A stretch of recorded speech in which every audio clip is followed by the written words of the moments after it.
bonsoir. Je vous propose de commencer cette soirée, qui je l'espère sera agréable pour tous, par un petit concert. Je vous présente Priscilla Liest. On l'applaudit très fort. On va surtout l'encourager. Voilà.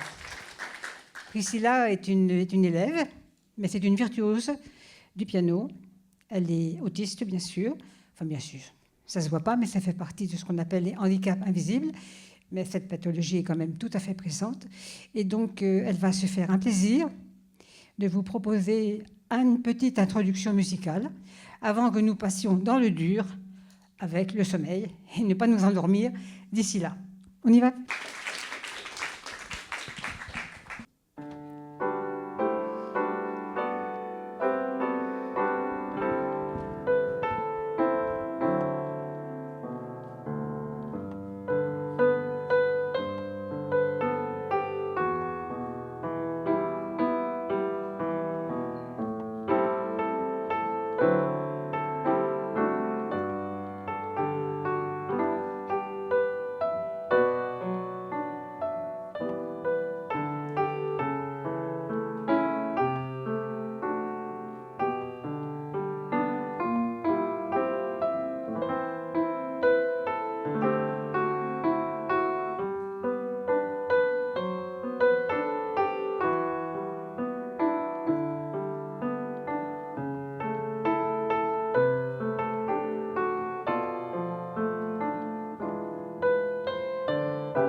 Il nous fait Satie, technicienne, t'es OK? Une ou deux? Les deux? Allez, on y va. Allez.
C'est bon, ils sont en forme. Donne-moi le livre là. Merci.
Donc on a quelqu'un qui est gourmand, hein, qui demande un bis.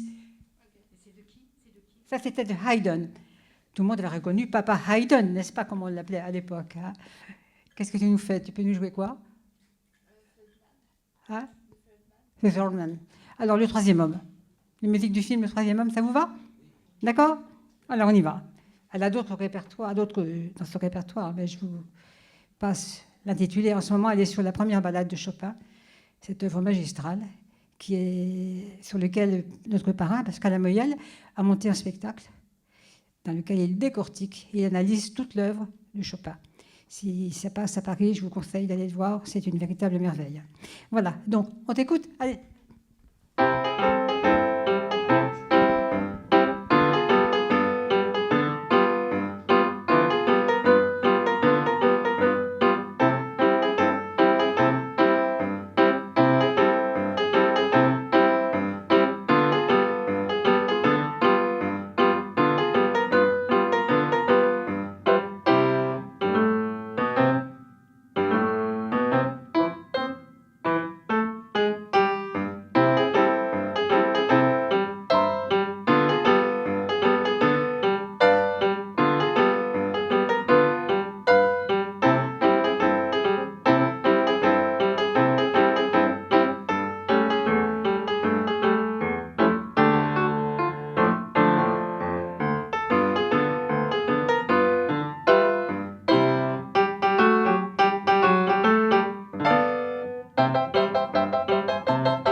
Tu me rejoins, s'il te plaît?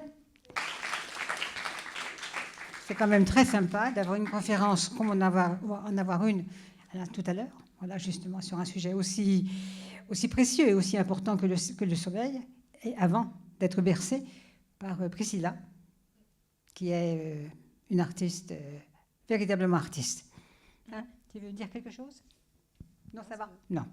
Vous savez qu'elle a fait le gros progrès, elle prend la parole en public et tout ça. Maintenant, on a vraiment une jeune femme extraordinaire. Tout ça grâce à la musique, entre autres. Merci pour elle. On applaudit.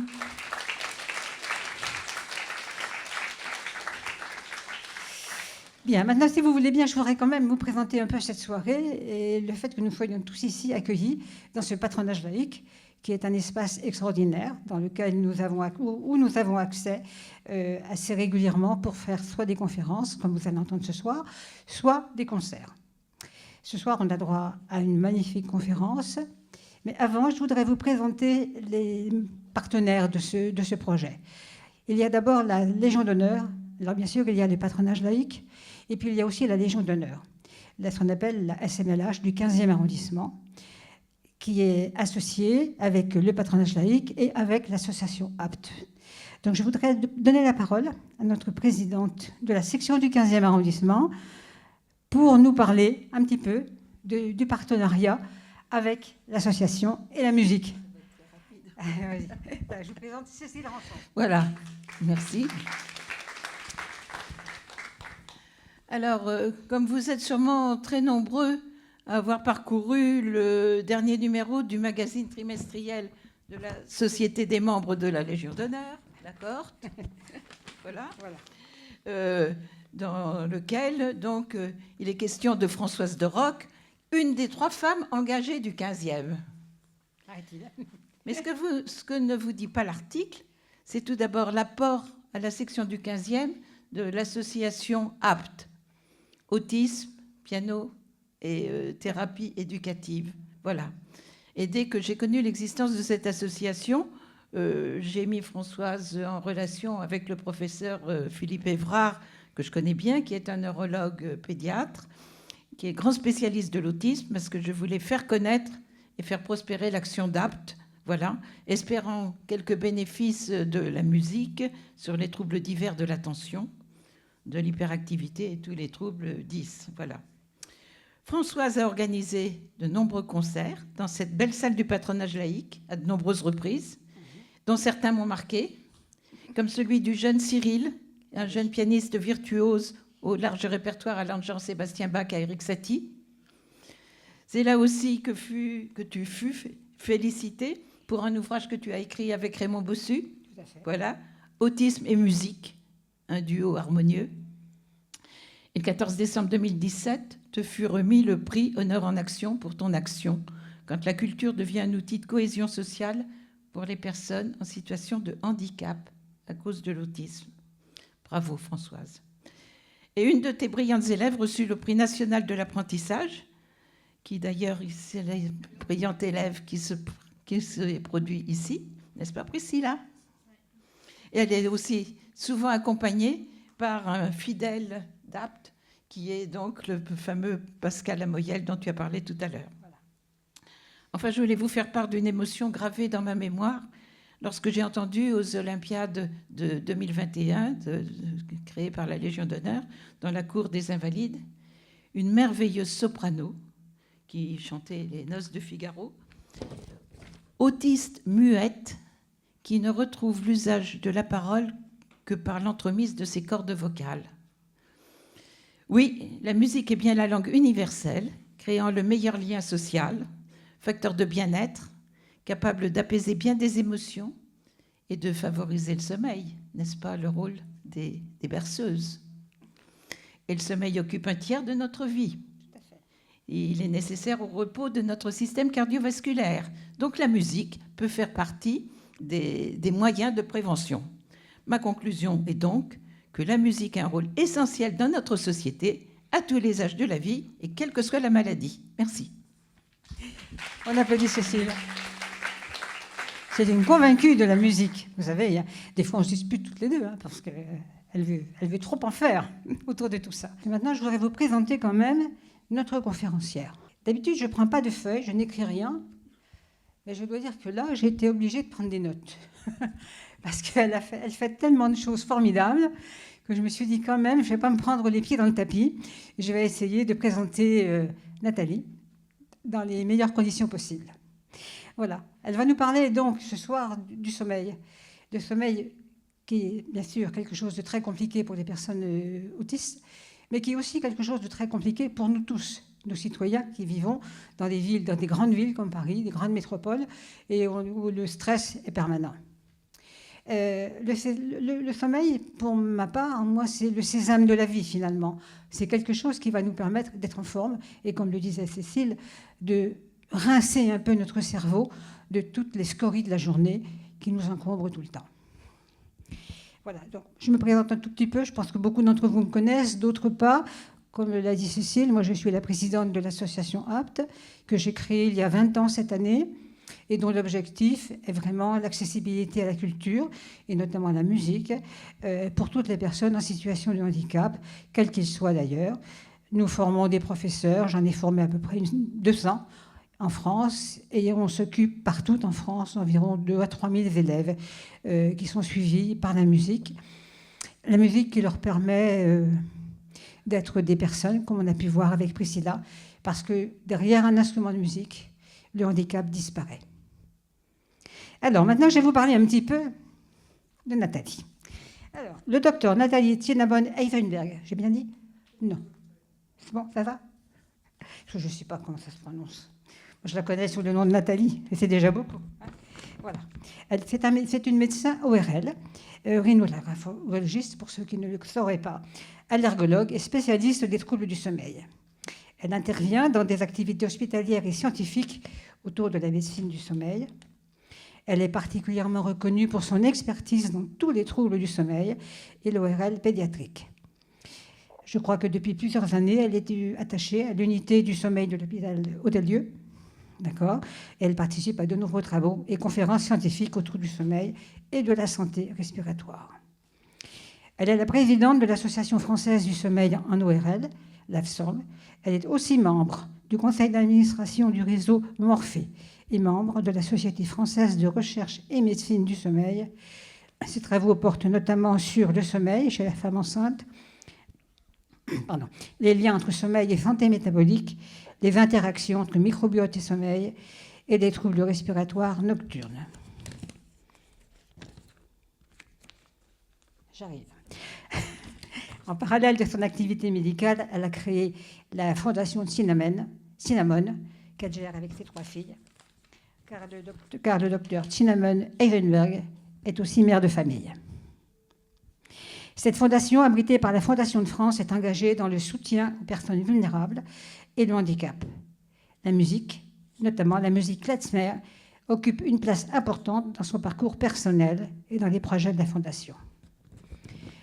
Le docteur Nathalie Cinnamon-Eisenberg incarne un profil à la croisée de la médecine ORL, de la recherche sur le sommeil, de l'engagement associatif et d'une réflexion humaniste autour du soin, du handicap et de la culture. Son investissement autour de la musique s'inscrit dans une vision profondément humaniste du soin et du lien social. Pour elle, la musique n'est pas seulement une pratique artistique, elle est un vecteur de lien et de réparation. Parmi les nombreuses difficultés rencontrées par les familles autour des TND, autisme, TDAH, TSA, HP et 10, il en est une que je côtoie personnellement avec le suivi des élèves en musique, c'est le sommeil. C'est ce qui m'a amené à vous proposer cette conférence ce soir. Des grandes difficultés d'endormissement, des réveils nocturnes et surtout des réveils très matinaux aux alentours de 4 heures du matin qui impactent la vie familiale. Un enfant autiste réveillé sonne le réveil de toute la famille et parfois celui des voisins. Je vous laisse imaginer les problèmes qui se surajoutent à ceux habituels qui sont liés au syndrome. Ces situations de grande violence et de souffrance qui engendrent épuisement et dépression sont trop souvent mises de côté par les médecins qui intègrent ces troubles au constat général des TND. Or, c'est sur ce sujet, trop souvent ignoré, que le docteur Cinnamon-Eisenberg a accepté de nous apporter un regard très pertinent. Chère Nathalie, nous vous écoutons. Merci pour la présentation. Alors oui, la musique, alors le sommeil, la médecine est importante, mais je pense que pour moi, la musique devient de plus en plus, enfin, elle a toujours été. Et c'est vrai que c'est moi qui ai trouvé, d'ailleurs, c'est moi qui ai été contactée il y a 2 ans, parce que ça rejoint exactement les objectifs de ma fondation, qui est l'accès à la musique pour tous, surtout quand il y a un handicap, en fait. Mais ça peut être aussi un handicap social, pas que médical, en fait. Donc merci Françoise. Bon, j'ai un petit côté un peu agité, je suis désolée. Je vais essayer de ne pas bouger, ça va être compliqué. Je peux bouger ? Bon, ok. Et puis je rigole aussi beaucoup quand je fais des présentations. C'est comme ça. Mais je vous fais rire aussi, c'est le principal. Alors, le sommeil, c'est vrai que ça fait ça fait 25 ans maintenant que je m'en occupe, parce qu'en tant qu'ORL, alors j'ai du temps pour une fois en plus, c'est ça ? Je ne suis pas obligée de parler super vite, c'est super sympa. Le sommeil, en fait, et les troubles du sommeil, surtout au début chez l'enfant et après chez l'adulte, par le biais du ronflement, c'est une grande porte d'entrée en ORL. Donc c'est vrai que très rapidement, on s'en est occupé et on est souvent la première interface pour le trouble du sommeil des enfants, que ce soit les troubles respiratoires ou autres, dès qu'il y a du ronflement, y compris pour les adultes. Donc c'est vrai que je m'y suis intéressée très tôt. Et quand on commence à s'occuper du sommeil, à s'intéresser au début par la porte d'entrée ronflement, on est vite passionné par les autres troubles du sommeil et tout ce qui peut en découler. Grâce à Françoise et à d'autres choses, j'ai commencé à plus me renseigner, on va dire, sur tous les troubles neurodéveloppement. Je commence à avoir un biais de recrutement à mon cabinet quand même. Les médecins autour savent que je suis peut-être un peu particulière. Donc, et dans mes thérapies, donc j'en parle pas là parce que c'est pas dans les approches thérapeutiques classiques, je conseille toujours aux parents déjà de mettre les enfants à la musique. Ça, c'est quelque chose. Moi, je parle souvent de... Alors, c'est pas dans mes slides, hein, tout ce que je dis, mais c'est comme ça. Je dis souvent qu'on a 50 autoroutes à la fois qui travaillent dans la tête. Et c'est épuisant, en fait. Et le seul moment où je suis détendue, c'est quand je fais de la musique. Que ça soit de l'apprentissage à l'oreille ou que ça soit l'apprentissage sur une partition. C'est le seul moment où j'ai quasiment 2 autoroutes qui travaillent en même temps. Et donc, tous les enfants que je vois, que ce soit les côtés TDAH, les côtés... les troubles du neurodéveloppement, quels qu'ils soient, en fait...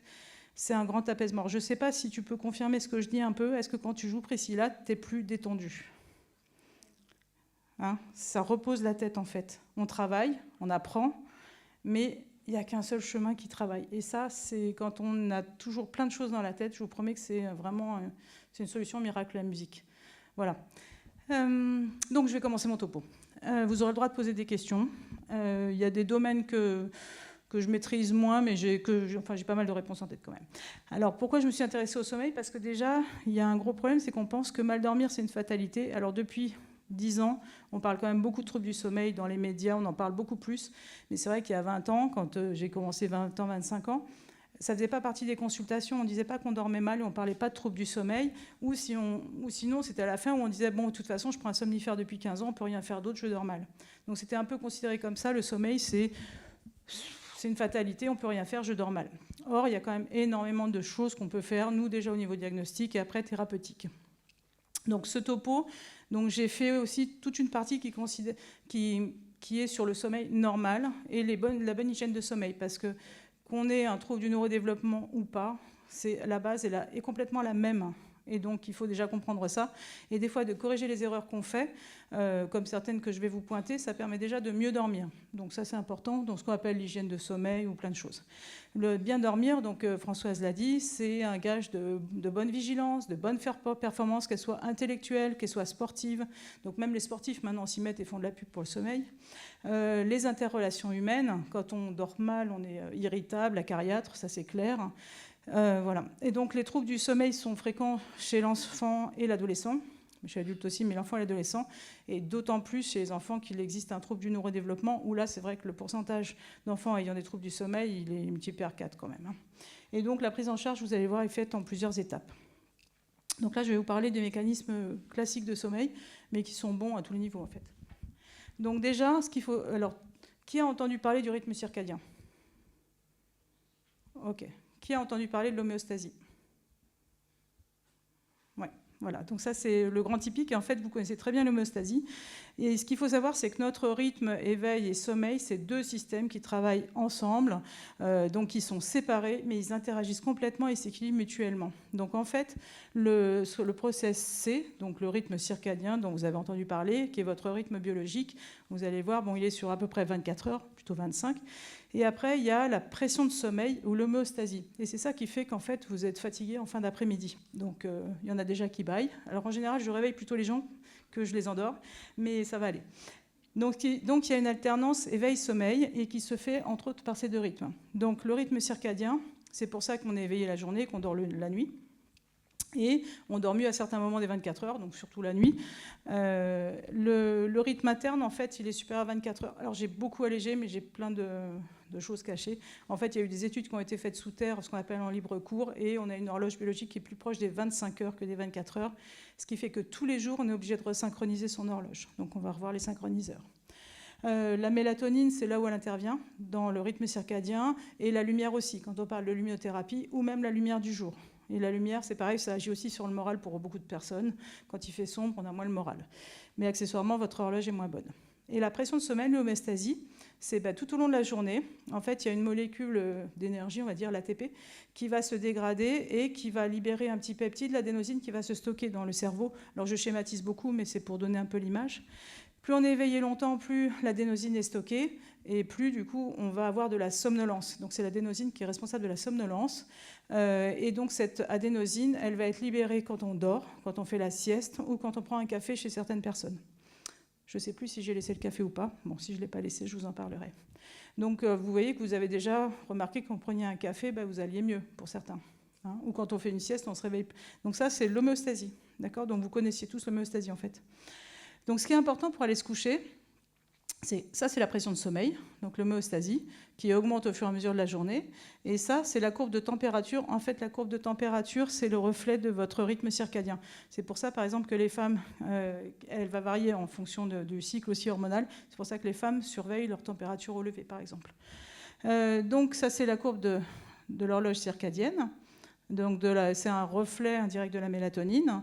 Et quand la température corporelle va être maximale et surtout d'un seul coup décroître, et que la pression de sommeil ici, donc l'homéostasie, elle est maximale, c'est ce moment-là où vous devez aller vous coucher. C'est le meilleur moment parce que en fait, les deux systèmes sont vraiment, l'un est au maximum de la somnolence et l'autre c'est au pic où maintenant il faut aller se coucher. Donc ça, c'est le meilleur moment et c'est pour ça qu'on va avoir des frissons. Vous avez remarqué qu'on a les frissons, on a les paupières lourdes, on a les yeux qui picotent. Pourquoi ? Parce qu'on est là. Et on a les frissons parce que la température corporelle est en train de descendre. Et ça, c'est complètement essentiel, cette température corporelle qui descend, parce que ça explique aussi quand il fait très chaud dehors, on a du mal à s'endormir. C'est aussi pour ça que, classiquement, il ne faut pas prendre un bain chaud juste avant de dormir. Alors, ce que je donne comme consigne, si ça ne vous empêche pas de dormir, continuez vos habitudes, hein. Vous ne changez rien. Si vous aimez le bain chaud avant de dormir, que vous dormez bien, continuez le bain chaud. Pour ceux qui ont des soucis d'endormissement, prenez plutôt une douche tiède. Ça marchera beaucoup mieux. C'est pour ça aussi, quand on fait du sport qui va élever la température corporelle, on a du mal à s'endormir après. Donc ça, j'ai découvert à mes détriments très tardivement. Je n'avais pas encore le diplôme de médecine du sommeil. Voilà, donc les besoins de sommeil, sinon, ils vont varier en fonction de l'âge. Alors, je ne sais pas si vous arrivez à peu près à lire en haut, le petit tableau. Non ? Alors, les enfants, les nouveau-nés, c'est 14 à 17 heures de sommeil. Nourrissons 4 à 11 mois, 12 à 15 heures. 1 à 2 ans, c'est 11 à 14 heures, donc c'est quand même encore beaucoup. De 3 à 5 ans, ils sont encore entre 10 et 13 heures de sommeil, donc ça comprend la sieste. Hein. Et 6 à 13 heures, 9 à 11 heures, voilà. Donc ça, c'est le tableau. Ce qu'il faut savoir, et surtout en région parisienne, ou dans toutes les grandes métropoles, c'est que de base, déjà, on est tous en dette de sommeil, adultes comme enfants, et que quand on est en dette de sommeil, on prend du poids. On a une mauvaise qualité ou une insuffisance de quantité de sommeil, on prend du poids. Donc ça, c'est aussi un des éléments auxquels il faut faire attention. Et c'est vrai qu'en région parisienne, quand on a des enfants, on va au travail, on a parfois des trajets, donc on réveille l'enfant plus tôt pour l'amener en garderie ou en périscolaire. Enfin voilà, on le réveille très tôt. Quand on rentre tard le soir, on a envie de le voir. Donc normalement, il devrait se coucher à 19h, mais comme on rentre à 20h30, on a quand même envie d'attendre de le voir un peu. Donc on décale les endormissements des bébés. Et donc très tôt, ils sont en dette de sommeil. Et donc vraiment les besoins de sommeil chez les tout petits, franchement avec un trouble du neurodéveloppement ou pas, il faut les respecter parce que après c'est tout le reste qui va en découler. Donc je reviens sur mon homéostasie et mon rythme circadien. Donc vous avez tous entendu parler des couches tard, lève tôt. Voilà, donc ça c'est le rythme circadien. Et on parle aussi des petits dormeurs, des longs dormeurs, et ça c'est l'homéostasie. D'accord ? Donc ça c'est une petite courbe que j'aime bien. Alors, ce qui est important, c'est qu'au fur et à mesure de la journée, on va être plus ou moins éveillé, et plus ou moins performant. Donc, par exemple, ici, ça, c'est l'heure de la sieste. Alors, c'est bien parce que j'ai souvent des cours à cette heure-là, donc on fait lever les gens et danser pour les réveiller. Mais en gros, qu'on ait mangé un repas lourd à midi, qu'on n'ait pas mangé, qu'on ait mangé à 10h ou à 14h, il y a ici un creux de vigilance, donc un creux dans le rythme circadien. Donc, on a toujours cette petite somnolence-là. Qui peut être majorée si on prend un gros cassoulet avec 3 verres de vin, c'est sûr. Mais sinon, voilà.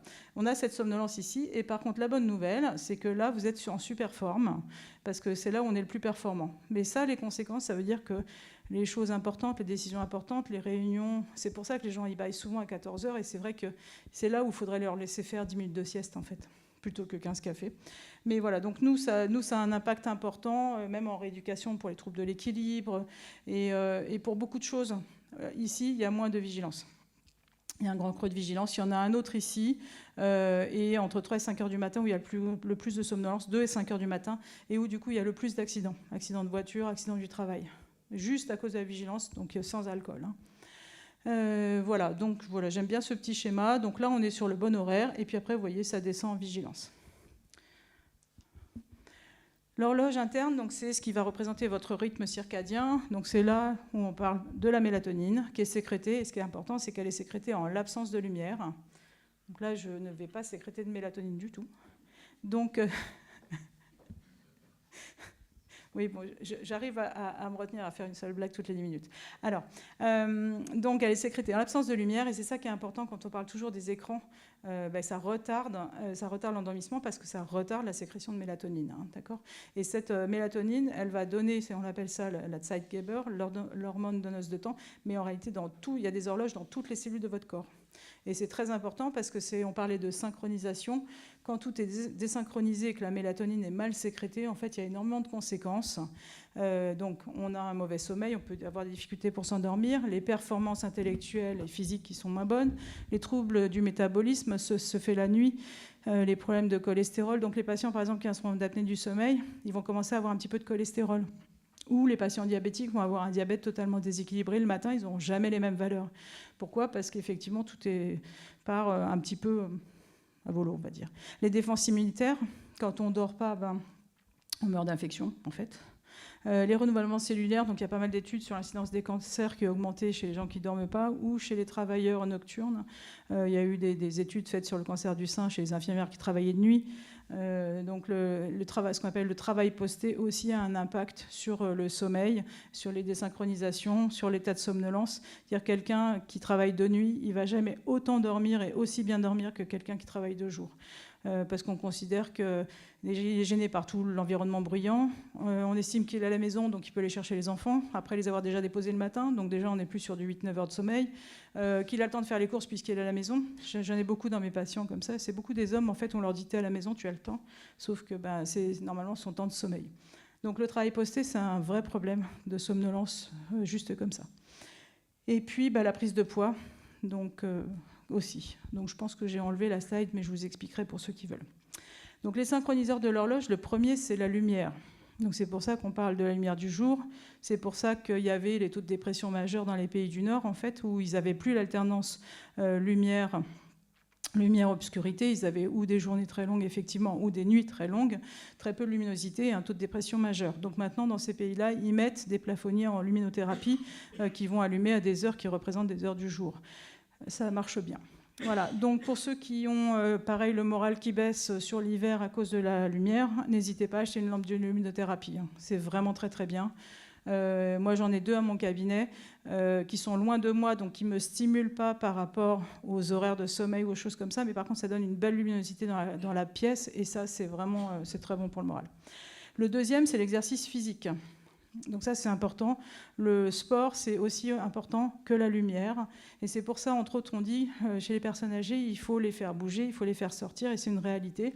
Surtout quand on a des personnes qui commencent à être malvoyantes, ou qui le sont déjà d'ailleurs, ces personnes-là ont un très mauvais sommeil. Donc ils ont un très mauvais sommeil jusqu'à ce qu'on leur apprenne qu'il y a d'autres... ils ont un mauvais sommeil parce que la lumière, qui est le meilleur synchroniseur en fait, de votre horloge biologique, si elle n'est pas là, l'horloge n'est plus synchronisée, donc ils ne savent plus quand il faut s'endormir, quand se réveiller. Et surtout, la mélatonine n'est pas sécrétée comme elle devrait. Et donc l'exercice physique peut remplacer ça. Donc il faut les faire sortir, marcher. Et surtout, quand les personnes ont du mal à bouger, il y a d'autres choses qui sont importantes. C'est-à-dire, même les personnes qui ne sortent plus ou marchent très peu, il faut les réveiller à heure fixe, les lever à heure fixe, petit déjeuner à heure fixe. S'ils doivent faire une demi-heure de sieste en fin de matinée, c'est à heure fixe. Le repas de midi à heure fixe, la sieste à heure fixe. L'activité jeu de cartes, c'est toujours à 16 heures. Et avec cette régularité des horaires, en fait, ça redonne un rythme à l'horloge. Moi, j'ai vécu longtemps avec ma maman qui dormait toute la journée et puis qui, à minuit, me disait « T'es fatiguée ?» Moi, ça va, je vais bien. Voilà, oui, je suis fatiguée. Donc, vraiment, les activités sociales et avoir un rythme régulier, ça, c'est la première règle pour avoir un bon sommeil. Vraiment, la régularité. Ça, c'est hyper important. Le problème de la lumière, quand vous mettez la lumière le soir, ça va retarder votre endormissement. D'accord ? Et quand on la met le matin, par contre, c'est là où on va favoriser l'endormissement. Donc ça, c'est les règles de luminothérapie. On y reviendra après si vous voulez, de toute façon. Mais c'est aussi ce dont on sert quand on voyage et qu'on veut limiter le jet lag, par exemple. C'est là où on va s'exposer beaucoup plus le soir. Par exemple, si on arrive à New York, il ne faut surtout pas mettre les lunettes de soleil ou aller se coucher à 18h. Il faut aller faire du sport dans Central Park à 18h. Là, vous allez décaler votre horloge. C'est la chaleur, le sport, la lumière, l'exposition à la lumière. Vous allez retarder l'endormissement. Le sport, justement, comme je vous ai dit, avec la lumière, c'est le synchroniseur le plus efficace, mais il faut faire attention parce que ça élève la température corporelle, donc ça peut retarder votre endormissement. Donc c'est pas pour ça que je vous interdis de faire du sport, surtout quand on travaille et qu'on est en région parisienne. Il faut juste le savoir, et dans ces cas-là, il faut prendre une voire deux douches, une après le sport et une deuxième avant de vous coucher pour baisser votre température corporelle. Alors après, c'est sûr que les sports de combat, les matchs de handball, tout ce qu'on veut, en plus il y a l'adrénaline, il n'y a pas que la température. Donc après, il faut quand même un petit peu d'apaisement. Mais quoi qu'il en soit, le sport fait du bien. Donc je vous interdis surtout pas de faire du sport. C'est juste que vous saurez que les soirs où vous avez un entraînement sportif un peu dur, vous pouvez avoir de façon normale un peu de difficulté à s'endormir. Et donc ça veut aussi dire que chez des enfants fragiles, déjà au niveau du sommeil, on les met, parce que souvent, il y a ce discours-là, par exemple, pour les enfants TDAH, je les ai mis au sport, comme ça, ils se défoulent. Mais en fait, ils ne se défoulent pas, ils s'excitent. D'accord ? Donc, pour qu'ils dorment bien, je vais lui faire du foot le soir. Ben, ouais, mais non. D'accord ? Parce que là, il y a tout le reste de l'excitation qui se met en route. Donc, pour aller dormir après, c'est compliqué. Donc, il faut faire attention à ça et trouver le bon équilibre. Idéalement, quand on peut, mais c'est rare qu'on puisse, le sport, le mieux, c'est le matin. Mais de toute façon, le sport est bon pour la santé, donc surtout, je ne l'interdis pas. Et ça fait du bien à la tête, ça détend aussi, hein, c'est vraiment important.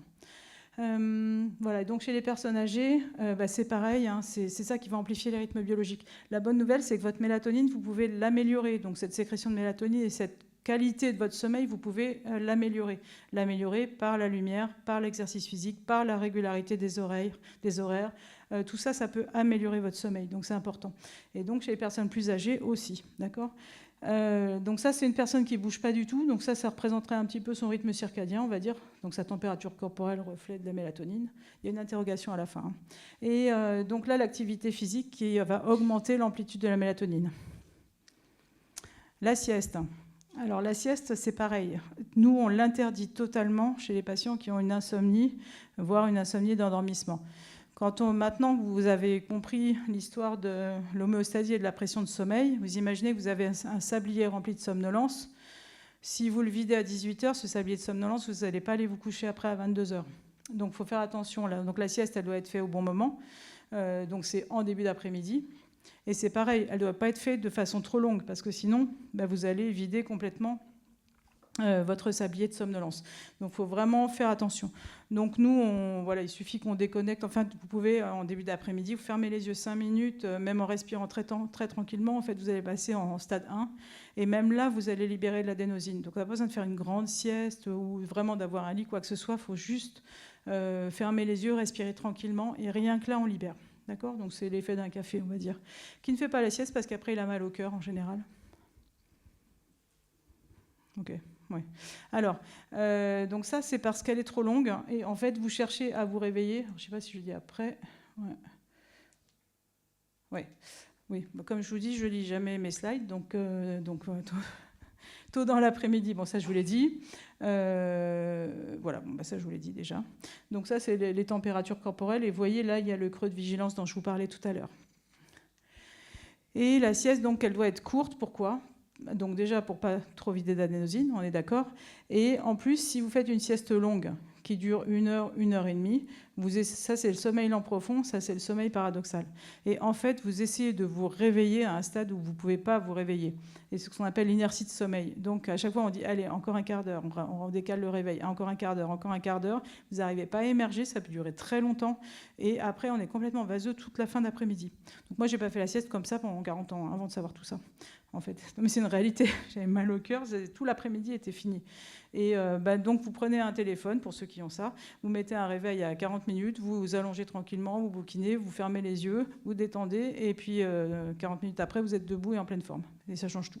Donc c'est vraiment l'inertie de sommeil à cause du fait que vous essayez de vous réveiller dans des stades où on ne peut pas se réveiller. Enfin, où on ne se réveille pas en forme, en tout cas. On peut toujours se réveiller, mais pas en forme. Voilà. Est-ce que vous avez des questions déjà jusqu'à maintenant ? Entre autres sur la sieste, des choses comme ça ? Oui. Ah non, ceux qui dorment bien, ne changez pas vos habitudes. Après, vous avez une petite tendance à l'hypersomnie quand même. Hein. Parce qu'une heure et demie de sieste et 8 heures de sommeil, c'est bien. Mais si vous allez bien, changez rien. C'est ça un peu l'idée. Mais c'est qu'en fait, où vos besoins de sommeil sont très au-dessus. Et donc ça c'est pareil, il y a des moyens de le savoir pour ceux qui pensent qu'ils sont en dette de sommeil. J'ai des patients qui dorment 9 heures et qui sont fatigués. Et en fait, il leur faudrait plus. Au-dessus de 10 heures, par contre, c'est pas bon hein, pour la santé. Vous ne dépassez pas 10 heures par jour quand même. Hein. Et vous faites ça pendant les périodes de vacances, c'est un agenda de sommeil, et vous regardez sans mettre d'impératif de coucher, de sortie le soir ou de choses comme ça, et de réveil le matin, quels sont réellement vos besoins. Et donc là, il y a des gens qui ont des surprises parce qu'ils disent « ouais, mais je dors 7h30, c'est largement suffisant », puis en fin de compte, ils sont à 9h de besoin. Donc vous avez peut-être des gros besoins. Par contre, pas plus de 10 heures, sinon c'est pas bon. Oui ? En fait, il ne faut pas raisonner comme ça. Encore une fois, il y a l'histoire de l'homéostasie, de la pression de sommeil. Si vous videz de l'adénosine dans l'après-midi, vous aurez encore moins de pression de sommeil au moment de vous endormir. C'est vraiment la première règle qu'on donne aux patients qui ont une insomnie, à part la restriction du temps passé au lit. Enfin, il y a plein de... J'en parle pas du tout là, de tout ça, mais on pourra en parler à la fin. En fait, il faut que vous ayez une pression de sommeil importante pour vous coucher. Et au fur et à mesure, ça va faire un rétrocontrôle qui fait que vous arriverez à vous endormir. Donc c'est vrai que c'est la première règle qu'on dit. Donc il y a de la somnolence, les gens sont fatigués, mais au fur et à mesure, quand ils iront se coucher, ils seront de plus en plus fatigués et finiront par s'endormir. Et pour la même raison, on fait ce qu'on appelle la restriction du temps passé au lit, où, alors, moi je ne fais pas 4 heures, mais il y a certaines règles qui disent on peut faire 4 heures. On dit aux patients, ben là, c'est quoi votre heure où vous devez vous lever? 6 heures, ok, ben vous vous couchez à minuit, vous vous levez à 6 heures. Tous les jours, il y a le réveil à 6 heures et vous n'avez pas le droit de dépasser 6h30 ou 7 heures. C'est lever à 6 heures et après, ça fait un rétrocontrôle de fatigue qui fait qu'on va aller se coucher plus facilement et surtout s'endormir plus facilement. Voilà. Oui. Alors, ça, je ne sais pas si on a plus de besoins. Ce qui est sûr, c'est que, entre autres, le TDAH, on se fatigue beaucoup. On se fatigue beaucoup la tête, on se fatigue beaucoup le corps aussi, parce qu'on bouge tout le temps. Moi, je le dis souvent, je me dis tout le temps, mais je me fatigue toute seule, en fait. J'ai besoin de personne pour me fatiguer, je m'épuise toute seule. Et donc, on a besoin de dormir. Est-ce qu'on a besoin de plus de besoins? Je pense que de toute façon, tout le monde est en dette de sommeil. Dès qu'on a un trouble du neurodéveloppement, effectivement, quel qu'il soit, on devrait vraiment dormir bien et ne pas être en dette de sommeil. Ça, c'est à peu près sûr. Après, est-ce qu'ils dorment moins? Oui. Mais de par les troubles en fait, qui font que le travail, il y a moins de mélatonine qui n'est pas forcément sécrétée au bon moment. Il y a plein de choses qui rentrent en jeu en fait, dès qu'il y a un TDAH, entre autres. C'est pareil, il y a des problèmes d'énurésie qui peuvent apparaître chez les gens TDAH parce qu'il y a un décalage de la sécrétion de mélatonine. Il y a plein de choses qui font que le sommeil est perturbé. C'est ce qu'on va voir après, justement, pour essayer de réguler tout ça. Après, la quantité de sommeil, est-ce qu'elle est différente ? Mais ça, je n'ai pas vu beaucoup passer d'infos dessus. Je pense que de toute façon, de base, TDAH, TSA, la quantité de sommeil chez nous, on va dire, elle est insuffisante. Il faut aller marcher, effectivement. La marche, c'est excellent. Mais encore une fois, tout ce que je donne sont des consignes, mais il ne faut pas changer ses habitudes si on va bien. C'est vraiment un truc. Donc, si vous avez votre œil, que ça se passe bien, il faut continuer pareil. Alors, on va continuer sur la mémorisation, la mémoire. En fait, les apprentissages, c'est essentiel, effectivement, on trouve du neurodéveloppement ou pas. Et le sommeil, il a une place clé totalement essentielle. Donc, quand là je vous parle, alors vous êtes absolument captivé. Donc là, vous êtes vous êtes en phase d'acquisition et il y a un maintien totalement transitoire de ce que je vous raconte. Si je vous redemande tout dans 1 heure, vous aurez oublié. Par contre, si je vous redemande demain matin, là, il restera beaucoup plus de choses parce que ça a été consolidé et stocké de façon définitive. Et ça, c'est fait que si vous dormez. Donc la mémoire, dans la journée, effectivement, on apprend plein de choses. Et c'est assez peu stocké, c'est vraiment un stockage provisoire. Et pendant le sommeil, on va stocker toutes ces informations de façon plus définitive. Et donc, il y a un stockage qui se fait à différentes phases du sommeil en fonction de ce que vous allez apprendre.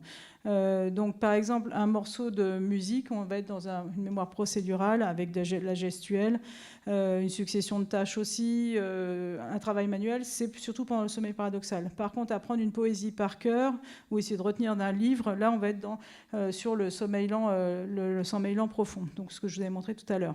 Donc maintenant, il y a beaucoup d'études qui montrent qu'en fait, on mémorise pendant tous les stades de sommeil. Et ce qui est sûr, c'est que par exemple, chez les patients HPI, il y a beaucoup de sommeil paradoxal, beaucoup plus que dans la population générale. Et c'est d'ailleurs pour ça, alors c'est un autre sujet qu'il y a... J'ai fait parfois les diagnostics différentiels avec des patients où on avait dit qu'ils étaient narcoleptiques. Donc c'est les gens qui somnolent énormément. Les narcoleptiques parce qu'ils ont beaucoup de sommeil paradoxal, mais en fait les HPI aussi. Donc, je ne sais pas si on est narcoleptique, mais bon. Mais quoi qu'il en soit, ça expliquerait aussi qu'il y a une mémoire qui peut être très importante, parce qu'on a beaucoup plus de sommeil paradoxal qui permet quand même d'apprendre énormément de choses. Donc la mémoire, ce qui est intéressant, c'est que votre cerveau, il est hyper intelligent quand vous dormez. Aussi quand vous ne dormez pas, mais quand vous dormez, il fait tout ça à votre insu, en fait. Il va optimiser vos connaissances par tri et rejet des informations redondantes. Donc ce que là je vous dis et que vous savez déjà, en fait, vous n'allez pas le stocker cette nuit. Tout ce qui est nouveau, vous allez essayer de le stocker d'autant plus que ça vous intéresse par rapport à du vécu. Donc ceux, par exemple, qui ont de la famille dans les pays du Nord, ils vont aller stocker qu'il y a des plafonniers. Les autres, bon, ils l'auront oublié demain matin. Ceux qui ont des enfants en bas âge, ils vont retenir ce que je vais vous dire tout à l'heure sur les bébés. D'accord ? Et donc, on va stocker en fonction de ses intérêts propres et on va dire des armoires qui sont déjà remplies d'informations. Et on va les mettre là où il y a déjà les mêmes groupes d'informations.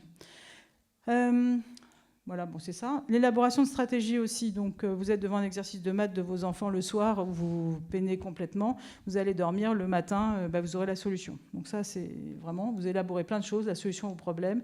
Et puis, le fameux Eureka en pleine nuit, on se réveille un matin en disant « Mais pourquoi j'y ai pas pensé ? Ça fait 5 ans que j'oublie de faire un code couleur là, alors que ce serait tellement plus simple que je gagne du temps. » Ça m'est arrivé avec Doctolib 10 ans après, où je me dis « Pourquoi j'ai pas mis ça ?» C'est une réalité. Je me dis, mais c'est trop bête. Donc, les nouvelles idées ou découvertes, c'est pourquoi ? C'est parce que d'un seul coup, il y a une information supplémentaire qui s'est mise en face d'autres, qui a fait plein de synapses, et d'un seul coup, ça a fait émerger quelque chose. Donc, tout ça, c'est la nuit quand on dort. D'accord ? Donc, c'est essentiel. Donc, vous avez des beaux casiers en couleur. Et donc, ça, c'est essentiel chez tout le monde, qu'on ait un trouble du neurodéveloppement ou pas. Mais ce qui est clair, c'est que ce sommeil, il faut encore plus le respecter quand il y a un trouble du neurodéveloppement. Sinon, on va aggraver encore plus les troubles d'apprentissage. D'accord ? Mais chez tout le monde, on va les aggraver. Mais voilà, donc c'est important. Donc voilà, donc quand on étudie, il faut dormir pour mémoriser les cours. Ça ne sert à rien de faire des nuits blanches à lire des cours parce qu'on ne les aura pas mémorisés. Les nuits trop courtes, tout ça, voilà, il ne faut pas faire. Et donc, ça, c'est pour tous. Hein. Donc, nous, on travaille beaucoup en ce qu'on appelle les sous-cols. Donc, je pense que vous avez tous connu les sous-cols, hein, les fameuses. Pourquoi ? Parce que notre mémoire, elle fonctionne aussi de façon... Enfin, elle est très intelligente, notre mémoire, en fait.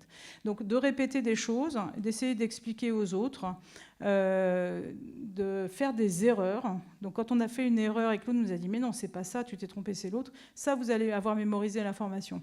Donc, ça, c'est important. Essayez de redire donc, le plan en disant « Alors, donc, cette pathologie-là, j'ai ça, ça, ça. Ah mince, il me manque un truc. » Vous allez chercher l'info. Donc, ça, c'est ce qu'on appelle le rappel. Vous allez mémoriser aussi. La répétition, c'est pareil. Si vous avez un morceau de musique à apprendre, donc ça, c'est le coup typique. Alors, j'ai posé la question par curiosité à plusieurs musiciens, des bons musiciens ou des profs, et en fin de compte, ils faisaient ça, mais sans savoir pourquoi. Donc ça, c'est intéressant. C'est pareil, ça ne sert à rien de lire... en fait, il faut lire un cours plusieurs jours de suite, que plusieurs fois le même jour. Donc un morceau de piano, on ne se dit pas le jour 1, je fais le premier morceau, le jour 2, le deuxième, et tout ça. Il faut mieux faire chaque jour un peu de chaque morceau, parce qu'en fait, vous allez faire comme si vous alliez mettre des briques solides. Donc premier jour, je mets une brique, une première rangée de briques. Deuxième jour, je mets une deuxième sur un support qui est stable. Alors que si on fait tout le même jour, en fait, compte, toutes les briques sont un peu branque-ballantes. Et donc les musiciens font déjà ça spontanément. Hein, donc voilà. Moi, je ne l'avais pas identifié comme ça, mais donc voilà, quand vous avez des cours, il faut mieux lire plusieurs fois de suite le cours avec du sommeil, enfin plusieurs jours de suite avec du sommeil entre chaque lecture. Donc voilà, donc ça c'est un truc quand même, je trouve assez important. Ah oui, les listes de tâches aussi, on se couche le soir en disant je ne vais jamais y arriver demain, entre les enfants à amener, l'école, les courses, le cours de piano, le cours de roller, comment je vais m'organiser. Et donc il faut en fait le soir sans stress dire demain j'ai tout ça à faire. Et le matin, quand vous allez vous réveiller, eh ben, vous saurez exactement dans quel ordre les choses vont se faire et ça se passe très bien. Voilà. Ça, c'est passionnant pour ceux qui ont envie un peu de travailler sur la mémoire. C'est gratuit, c'est sur Coursera. Donc, ce sont des Canadiens. C'est en anglais, mais tout est traduit en français. Voilà, moi, ça me passionne. Donc, voilà, quand un truc me passionne, je vais au fond. Voilà. Alors, les adolescents, donc les enfants, c'est compliqué, les adolescents aussi. Avec les décalages, donc ça je vous ai pas mis la courbe, mais en fait l'adolescence, les 18-20 ans, c'est l'heure spontanément sans aucune pathologie où les adolescents vont aller se coucher le plus tard. Donc comme les filles sont toujours en avance, on fait notre puberté plus tôt, mais comme on est plus intelligente, on va se décaler un peu moins que les garçons. Eux ils sont en retard, ils se décalent plus tard, mais beaucoup plus, voilà. Non, je plaisante. Alors, je précise quand je plaisante parce qu'on comprend jamais mes blagues en plus, ça c'est un autre truc, il n'y a que moi qui ris. Mais c'est aussi typique à ce qui paraît, mais il n'y a que moi qui fait rire. Bon, enfin, donc le problème des ados, c'est qu'ils se couchent tard, ils ont du mal à se réveiller le matin. Il y a une étude qui avait montré qu'ils étaient en forme à partir du jeudi en cours. Donc, sauf que le vendredi, ils recommencent le rythme de sortir et tout ça. Donc, c'est pas terrible. Donc voilà. Donc, alors, je suis dans le bureau, je suis pas dans le CA, je suis vice-secrétaire du réseau Morphée. Je corrige l'info. Donc, non, je plaisante. Enfin, je plaisante pas d'ailleurs. Alors, ils sont en dette de sommeil. Qu'est-ce qu'ils font le week-end ? Ils se réveillent tard. Alors, est-ce que j'ai mis la suite ou pas ? Je verrai après. Ils se réveillent très tard. Donc c'est pareil quand vous avez des ados qui sortent le samedi et le dimanche, il ne faut pas laisser se réveiller à 14h, il faut les réveiller à 11h de force. Ils mangent avec vous et après ils vont faire une petite sieste. Mais il faut vraiment forcer ça parce que s'ils se réveillent à 14, 15, voire 16h, ils n'iront jamais se coucher à 22h ou 23h le dimanche soir. Ils vont se coucher, il va être 1h du matin, 2h du matin, mais il faut quand même qu'ils se réveillent le lundi. Donc ça, c'est vraiment le problème. Donc du mal à s'endormir, ils dorment moins longtemps. Donc comme ils sont fatigués quand ils rentrent, qu'est-ce qu'ils prennent? Les boissons énergisantes. Alors le coca sans sucre, il n'est pas sans caféine, hein, pour info. Donc tous les sodas, faut faire attention. Et ils se couchent tard et dette de sommeil. Donc ça, c'est vraiment le cercle vicieux du retard de phase de l'ado. Quel que soit l'âge, ce qui est important, c'est que le week-end, il ne faut pas se décaler de plus de 2 heures dans votre réveil. Donc si tous les jours de la semaine, c'est 7 heures, il ne faut pas se lever à plus de 9 heures. Alors c'est sûr que si vous levez à 4 heures, vous pouvez décaler un peu parce que là, c'est quand même particulier. Mais sinon, ce qui se passe, c'est que votre rythme circadien, l'horloge biologique, elle n'arrivera pas à se caler correctement. Si vous lui faites faire des grands écarts, et c'est ce qui se passe de nouveau chez les gens qui ont un travail posté où ils changent, et j'ai même des patients, toutes les semaines, il y en a parfois qui sont du matin, après de l'après-midi, après du soir. Et le rythme circadien, leur horloge, elle ne sait plus où elle en est, en fait. Elle ne sait plus du tout, puisqu'elle ne peut pas se caler. Oui, en fait, moi, je me réveille souvent à la même heure et je me lève après, je fais autre chose. On peut rester au lit, mais il ne faut pas rester au lit toute la matinée. Mais si tu es réveillé, tu es réveillé. Si tu es couché au lit, mais réveillé, ce n'est pas du sommeil. C'est pas du sommeil. Ce qu'il faut éviter, c'est de décaler. En fait, si on se réveille à 11h midi pour récupérer, ben c'est pareil, le dimanche soir, on aura du mal à s'endormir. Hein. Et sans compter, alors c'est pareil, l'autre biais, c'est que parfois on a l'anxiété du lundi. Ah oui, quand je travaillais assez loin de chez moi, je commençais le bloc le lundi matin à 8h. Et donc le dimanche, je m'étais bien reposée. Et le dimanche soir, impossible de m'endormir, en me disant, mais demain j'opère, il est 8h, il faut que je parte à 6h de la maison. Et ça, c'est le cercle infernal de l'insomnie. On dit, je n'arrive pas à m'endormir, je vais être fatiguée demain, machin. Donc ça, par exemple, il ne faut pas le faire. Donc c'est un... Voilà, je ne sais pas pourquoi je disais ça. C'est pas grave. Donc il faut faire attention, en tout cas, voilà. Non, le premier message de l'insomnie, c'est pas se dire j'arrive pas à dormir, j'arrive pas, demain je vais être fatigué, parce que là vous mettez tous vos sens en éveil, plutôt que d'essayer de vous endormir. Donc il faut vraiment dire je vais dormir, et puis point final, quoi. Voilà, je ne sais plus du tout où j'en étais, mais c'est pas grave. Ce qui est très important pour synchroniser l'horloge, je vous l'ai dit un peu tout à l'heure, c'est l'heure de lever. Parce que j'ai parfois des patients qui me disent « je ne comprends pas, je suis toujours fatiguée, pourtant je me couche toujours à la même heure ». Se coucher à la même heure n'aide pas à s'endormir. C'est se lever, c'est ce que je vous ai expliqué tout à l'heure, se lever à la même heure qui va faire un rétrocontrôle pour l'endormissement. D'accord ? Donc ça, c'est hyper important. D'accord ? C'est vraiment ça, c'est dans ce que je vous dis, les petites erreurs qu'on fait en pensant bien faire, c'est vraiment la plus grosse celle-là que tout le monde fait. Qui savait ça d'ailleurs ? Ok. Et qui pense que c'est très bien de se coucher toujours à la même heure ? Voilà, bon, comme ça, c'est corrigé. Non, mais c'est vrai en plus. Hein. Voilà, ça c'est bon. Le problème des écrans, ça, je pense que vous le connaissez très bien. Donc, entre la stimulation, on avait fait une étude avec le réseau Morphée en collège, où les gamins, ils avaient des horaires, mais pas possible, le week-end, des couchers à 4h du matin, les jeux vidéo qui arrivaient de l'étranger, où ils mettaient un réveil, où ils envoyaient un message à leurs copains en disant « tu dors ?» Ben non, j'ai dormi, mais maintenant je dors plus. Et c'était une catastrophe, l'étude, ça faisait peur. Moi, quand j'étais jeune, on faisait les booms dans le garage, là, dimanche après-midi. Eux, ils font des soirées pyjama à 12 ans, où ils font des nuits blanches quand même. Donc déjà, repartez dans le garage, franchement. Alors, les hormones de l'alimentation. Donc encore une fois, je suis un peu loin des troubles neurodéveloppement, mais ça sert à tout le monde. Hein. Donc il y a 2 hormones qui sont sécrétées principalement la nuit. Et quand on ne dort pas bien, quand il y a un syndrome d'apnée du sommeil, quand il y a une dette de sommeil, en fait, on va sécréter de la gréline, la fameuse qui fait manger. Pourquoi ? Parce que votre cerveau, il dit « je suis fatigué, j'ai besoin d'un booster ». Et donc vous allez être attiré par les aliments sucrés, salés, caloriques, pour donner rapidement de l'énergie, puisque votre cerveau en demande. Quand on dort bien, c'est la leptine. Donc j'ai des patients chez qui je trouve un syndrome d'apnée, je les mets sous machine, je ne dis rien de particulier. Mais c'est surprenant quand même, docteur. Maintenant, je mange plutôt que mon steak frites, je vais manger du poisson haricot vert à midi. Bon, c'est un peu schématique, mais c'est quand même plusieurs patients qui me l'ont signalé. Ils ont plus ces fringales, ces grignotages. Et moi, rétrospectivement, quand on prenait des gardes de nuit, on se rend compte que le lendemain de garde, et donc ça, quand je fais les topos avec les médecins, c'est le sondage que je fais. Quand on est de garde, déjà la salle de repos, on mange toute la nuit. Et le lendemain, on a faim tout le temps. C'est impressionnant. Et donc, ce n'est même pas un système qui se met en place sur des mois ou qui va varier. C'est-à-dire une nuit blanche, on est de garde, le lendemain, on a faim tout le temps. Et on a quand même mangé toute la nuit. Hein. Donc, vive les gardes. Donc, voilà. Donc ça, c'est important et c'est vraiment un phénomène comme ça. Donc les conséquences, c'est la prise de poids. L'inefficacité des régimes amaigrissants. Donc je travaille beaucoup, j'ai diabéto, endocrino, nutritionniste qui m'adresse les patients en espérant que je trouve un centre d'apnée du sommeil. Parce que d'un côté, on dit il faut que je maigrisse, il faut que je fasse attention. Et puis de l'autre, votre cerveau, il dit donne-moi quelque chose pour que j'aille bien. Donc ça ne va pas. Okay. Alors maintenant, on va passer un peu dans un autre sujet. Alors, je pense qu'il y a beaucoup de sujets ou de définitions que vous connaissez limite mieux que moi. Hein, j'ai pas mal de choses, mais pas de TSA. Bien que j'ai fait les tests, au bout d'un quart d'heure, elle m'a dit on va basculer sur le TDAH chez vous. Hein. J'étais allée pour ça. Elle m'a dit non. Donc l'âge de début, c'est avant 3 ans. Donc moi, en tant qu'ORL, j'en ai beaucoup. Alors, je pense que j'ai un biais de recrutement. Comme je fais beaucoup aussi d'audition de l'enfant, puisque effectivement je suis ORL pédiatrique aussi beaucoup, dans les troubles autistiques, il y a souvent un retard de langage. Et donc, on demande toujours de vérifier l'audition. Donc, c'est vrai que j'ai, aujourd'hui, j'en ai encore vu un grand. Oui, les grands, bon, ça se passe bien. Parfois, j'ai des réactions au début. J'ai un petit une fois qui s'était accroché à la table, qui avait peur que je l'examine. Ça fait maintenant 15 ans. Il va super bien. Il réussit. Je crois qu'il a eu son bac avec mention. Et j'arrive à l'examiner sans problème.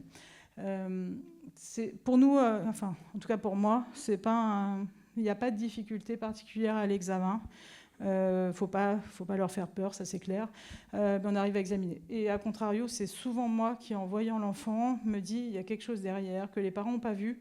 Ou comme il y a cette histoire de 3 ans, j'ai des patients qui arrivent, enfin des parents, en me disant je suis sûre qu'il y a quelque chose, mais on ne me dit pas, et je vois bien qu'il y a quelque chose. Et ça, c'est quand même, ça c'est un peu mon quotidien de médecin, en fait, ORL pédiatrique. Hein. Enfin, je ne fais pas que de la pédiatrie, mais disons que j'ai vraiment un recrutement. Et des fois, je suis un peu embêtée parce que je me dis, les parents, on leur a rien dit, on leur a pas dit qu'il y avait peut-être des troubles autistiques derrière, même si c'est pas flagrant. Alors moi, je cherche toujours, du coup, le regard, mais parfois j'ai le regard, tout ça, mais en fait, j'ai le regard qui dévie quand même un peu. Il y a plein de petits signes, mais moi, je vois qu'il y a quelque chose. Les parents se disent, il y a peut-être, mais pas ça. Et j'ai une position délicate, parce que le petit a 2 ans ou 2 ans et demi. Mais même mes secrétaires, en fait, le reconnaissent. Hein. On reconnaît beaucoup de choses, et on ne sait pas, nous, comment gérer. Est-ce qu'on dit quelque chose? Alors souvent, je dis, ça serait bien que vous alliez voir une psychologue, une psychomotricienne. Voilà, vous alliez consulter, on ne vous a jamais dit qu'il y avait des petites choses, comment ils jouent avec les autres. Donc on essaye d'aller un peu à la pêche. Parce qu'effectivement, il y a toutes ces... les problèmes de communication, interaction sociale, voilà. Donc les plaintes de sommeil, alors ça c'est dans la population effectivement avec troubles du neurodéveloppement ou chez tous les enfants en fait. Hein, ça c'est pas, on n'a pas besoin d'avoir un TSA, un TDAH pour que j'entende les parents me disent que l'enfant il dort mal, qu'il se réveille plusieurs fois la nuit. Alors c'est vrai que les troubles sont nettement intensifiés, hein, d'accord. L'heure de coucher, c'est un cauchemar. Voilà, il a peur du noir, de sa chambre. Moi, j'ai une fille de 25 ans quand même qui saute encore sur son lit parce qu'elle a peur du monstre qui est en dessous. Hein.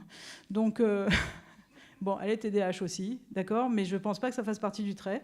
Mais elle a peur de ça. Donc, il n'y a pas d'âge, il n'y a pas de... Voilà. Le matin, ils ont du mal à se réveiller.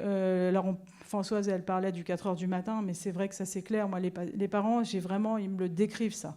À 4 heures ou à 5 heures du matin, le gamin, il est debout et il réveille tout le monde, quoi. Donc, quand il y a une fratrie, quand ils sont en maison, ça va à peu près, c'est que la fratrie. Mais sinon, c'est vrai que c'est compliqué et les parents, ils sont épuisés. Hein. Voilà. Bon, de toute façon, vous connaissez tout ça. À 5 heures, la journée a commencé. On est bien d'accord. Hein. D'accord. Voilà. Donc, les troubles du sommeil, ils sont beaucoup plus fréquents quand même quand il y a un trouble du neurodéveloppement. Ça peut aller, selon les études, jusqu'à 80%. D'accord, donc c'est vraiment important. Et c'est pour ça qu'il faut qu'on les prenne en considération. Et c'est vrai qu'on est quand même assez peu de médecins spécialisés dans ces troubles-là. Enfin, autour de moi, je crois, il y a pas de... Enfin, on est 5, 6, 7, pas énormément. Pédiatrie, je parle, hein, après... voilà, donc comme vous l'avez compris, impact sur la vie quotidienne, les processus d'apprentissage, la qualité de vie familiale, ça a un impact énorme. Et voilà. Et donc ça peut produire ou coexister avec un autre trouble du sommeil. Donc dans les troubles, ça vous en avez entendu parler, hein, ce que je dis, donc le TDAH, Il y a souvent des troubles d'endormissement, ils sont très agités. Les syndromes des jambes sans repos, les mouvements périodiques nocturnes qui sont assez fréquents dans le TDAH. L'énurésie, comme je vous ai dit, décalage avec l'histoire de la mélatonine, la sécrétion. Beaucoup de parasomnie. Donc les parasomnies, je vais vous expliquer après ce que c'est, on les retrouve quand même souvent. Et après, il faut faire attention au ronflement. Donc pareil, en tant qu'ORL, j'ai beaucoup d'enfants ronfleurs qui viennent et agités. Donc j'ai les parents qui me disent, donc il est en bilan de TDAH ou pas. Et moi, je trouve des énormes amygdales et un syndrome d'apnée du sommeil chez un enfant. Donc un syndrome d'apnée du sommeil chez un enfant, ça a un retentissement sur l'hyperactivité, sur les troubles du comportement et sur les apprentissages. Donc là, il y a pas mal d'études qui ont montré que, par exemple, un enfant qui avait des grosses amygdales, si on ne l'opérait pas, si on ne traitait pas ça avant l'âge de 5 ans, il pouvait y avoir 5 ans, voire 6 ans, sur les études, le cut-off, il est à ces valeurs-là, il pouvait y avoir des troubles d'apprentissage qui étaient irréversibles.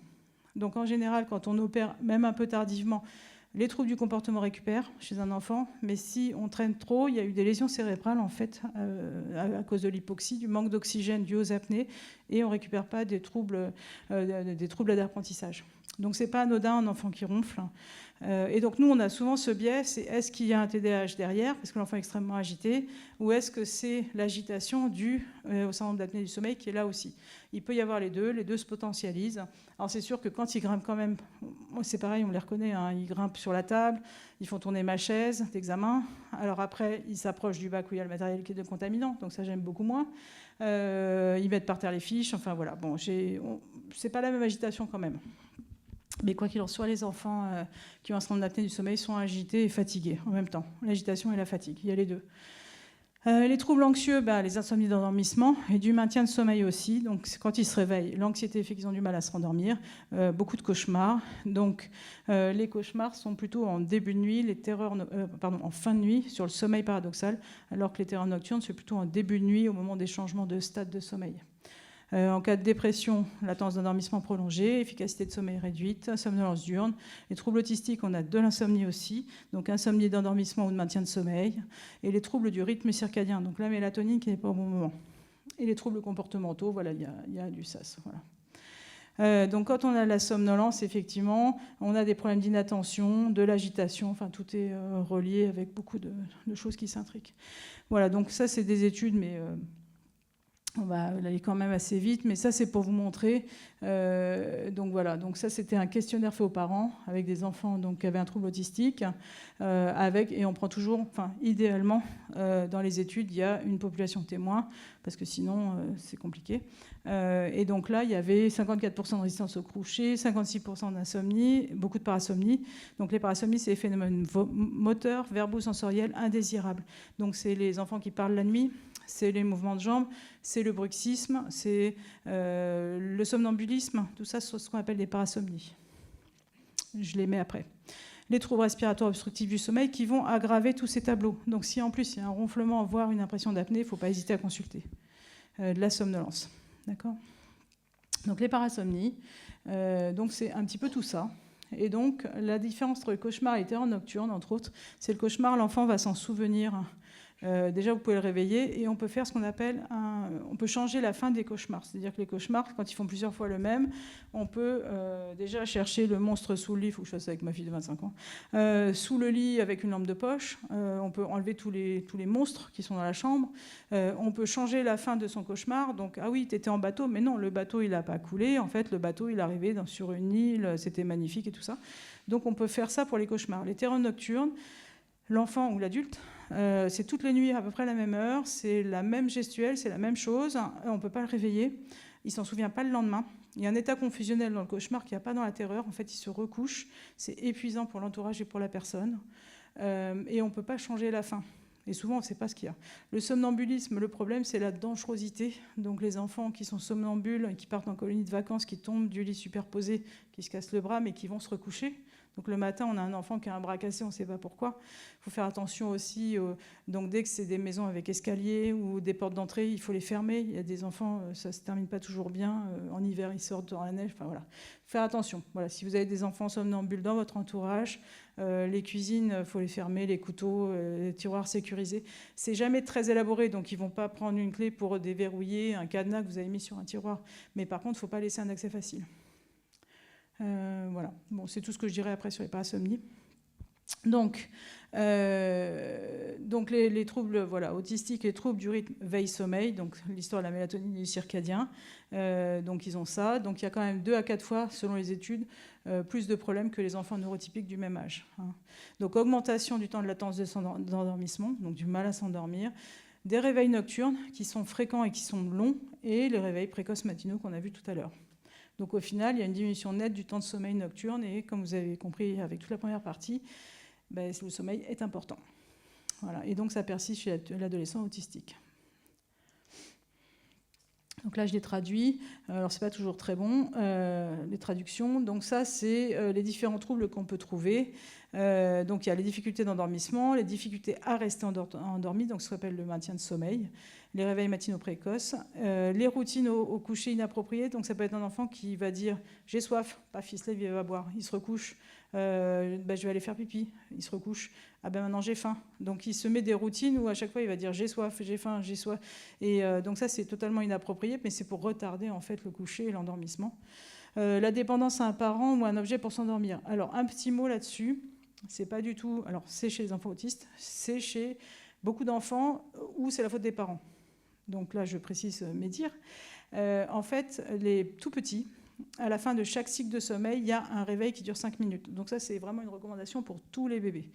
Ils ont une petite phase d'éveil. Donc les parents qui font le bébé dans la chambre ou qui ont le babyphone ou tout ce qu'on veut, toutes les heures et demie, ils accourent parce que le bébé il a poussé un cri ou qu'il s'est mis à pleurer.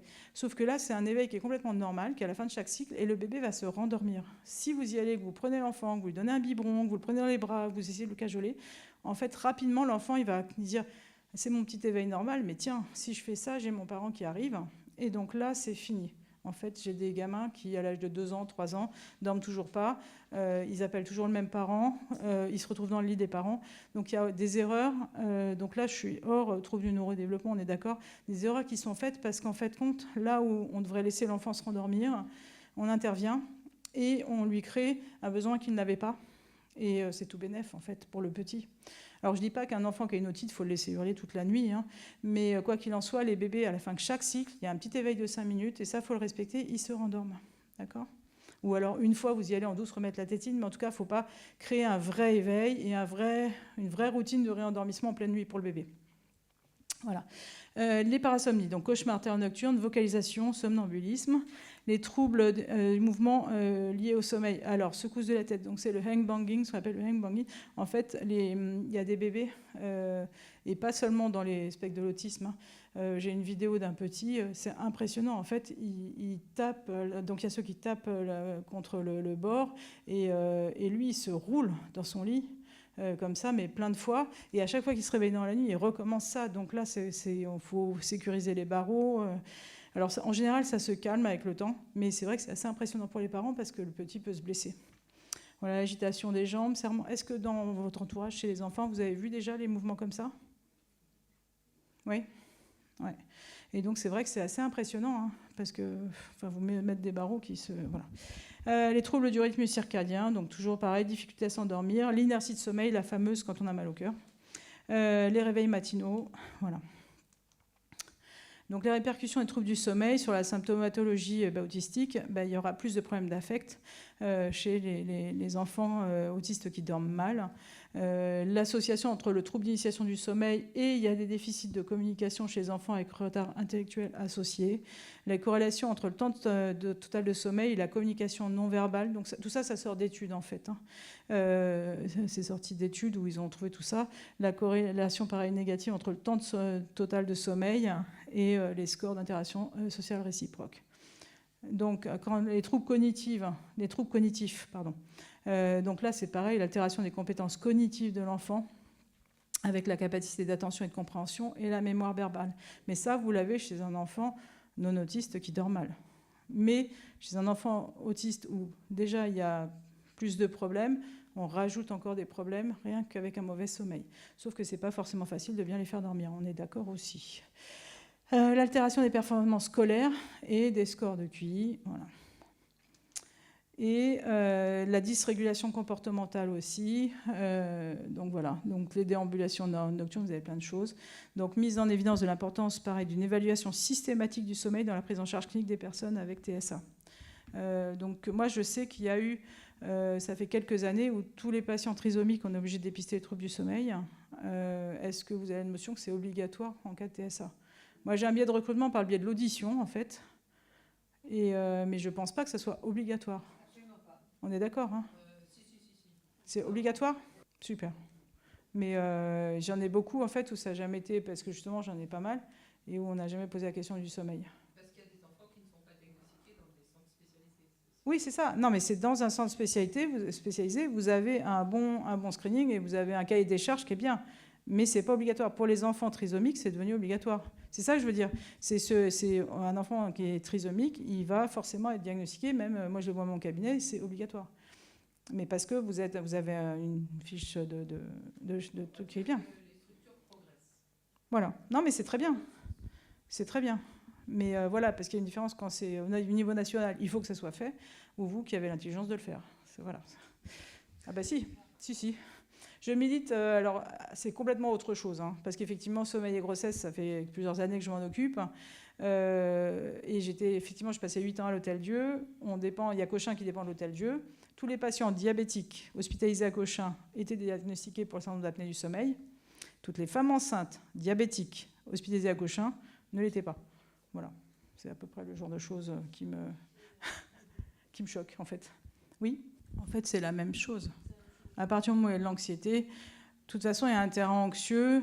Dès qu'on ne comprend pas pourquoi on est différent, le problème des HPI diagnostiqués très tardivement, qui ne comprennent pas pourquoi ils sont en décalage, il y a une anxiété permanente, d'incompréhension, il y a plein de choses, en fait.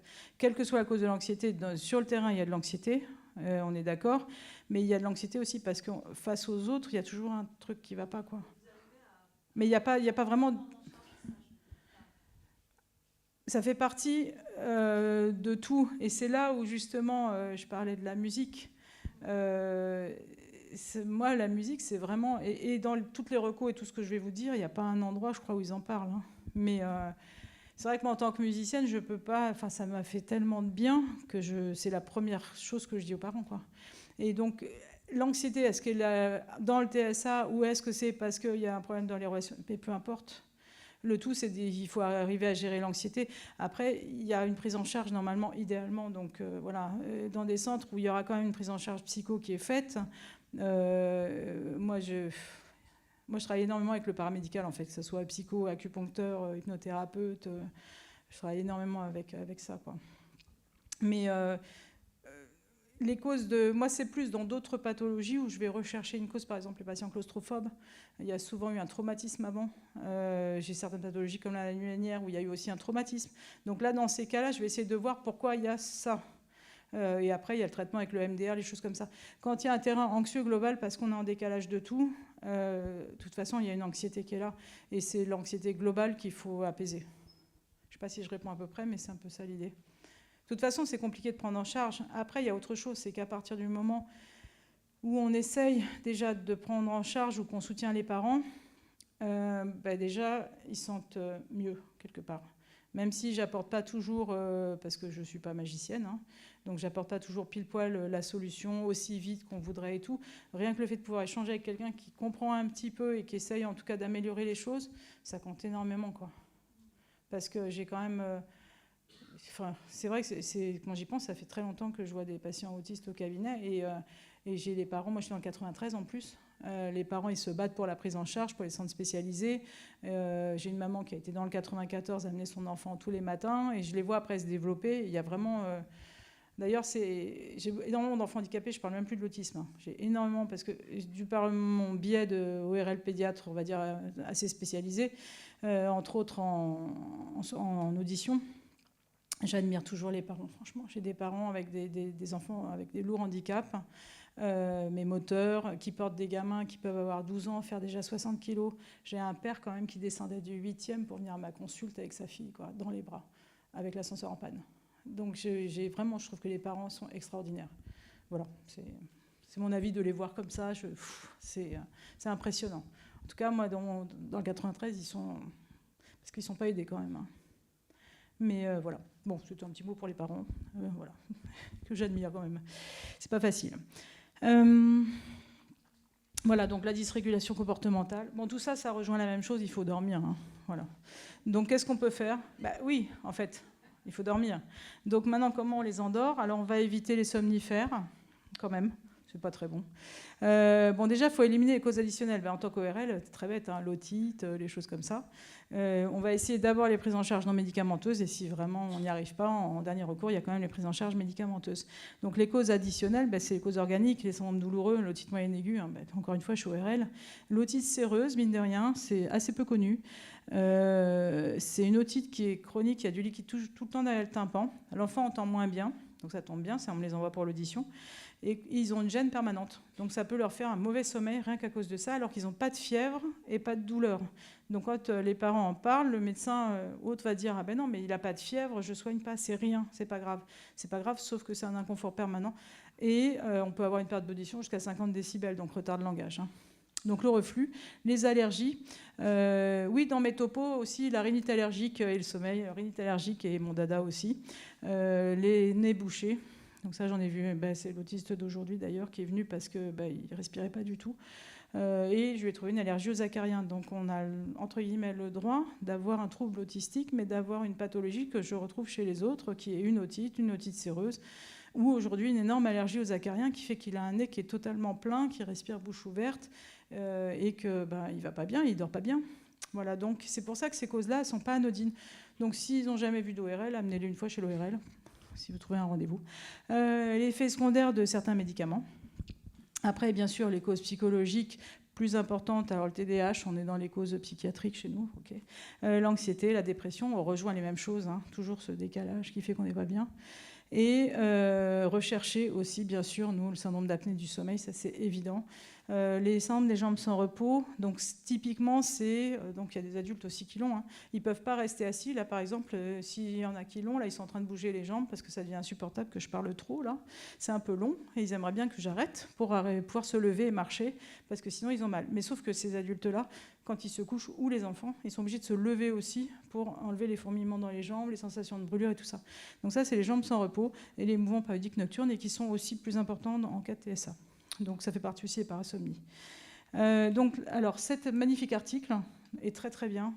Pour ceux qui veulent le télécharger, ça vous explique en fait tout ce que je vais vous dire en résumé. Vous arrivez à lire ou pas ? Donc c'est vraiment, ça a été fait, alors entre autres, ils sont un peu plus que, voilà. Donc moi, ça c'est mon amie Patricia Franco, Carmen Schroeder, donc c'est vraiment spécialisé vraiment en pédiatrie. Il s'occupe beaucoup des troubles du neurodéveloppement, enfin beaucoup du TDAH en fait aussi. Voilà, donc au début, éducation parentale au développement du sommeil, à l'hygiène de sommeil. Donc ça, c'est valable pour tous, en fait. Donc, adéquation de la durée du temps de sommeil et des besoins de sommeil en fonction de l'âge. Donc c'est le petit tableau que vous n'arriviez pas à lire tout à l'heure et qui est encore moins lisible maintenant. Donc c'est un peu ce que je vous disais. Il ne faut pas réduire le temps du sommeil des enfants pour, on va dire, égoïsme des parents qui ont envie d'en profiter, ce qui est quelque part normal, hein, je ne leur en veux pas. Hygiène de veille et de sommeil, donc coucher et lever au horaire régulier. Donc comme vous l'avez compris, le lever est encore plus impératif, mais coucher aussi.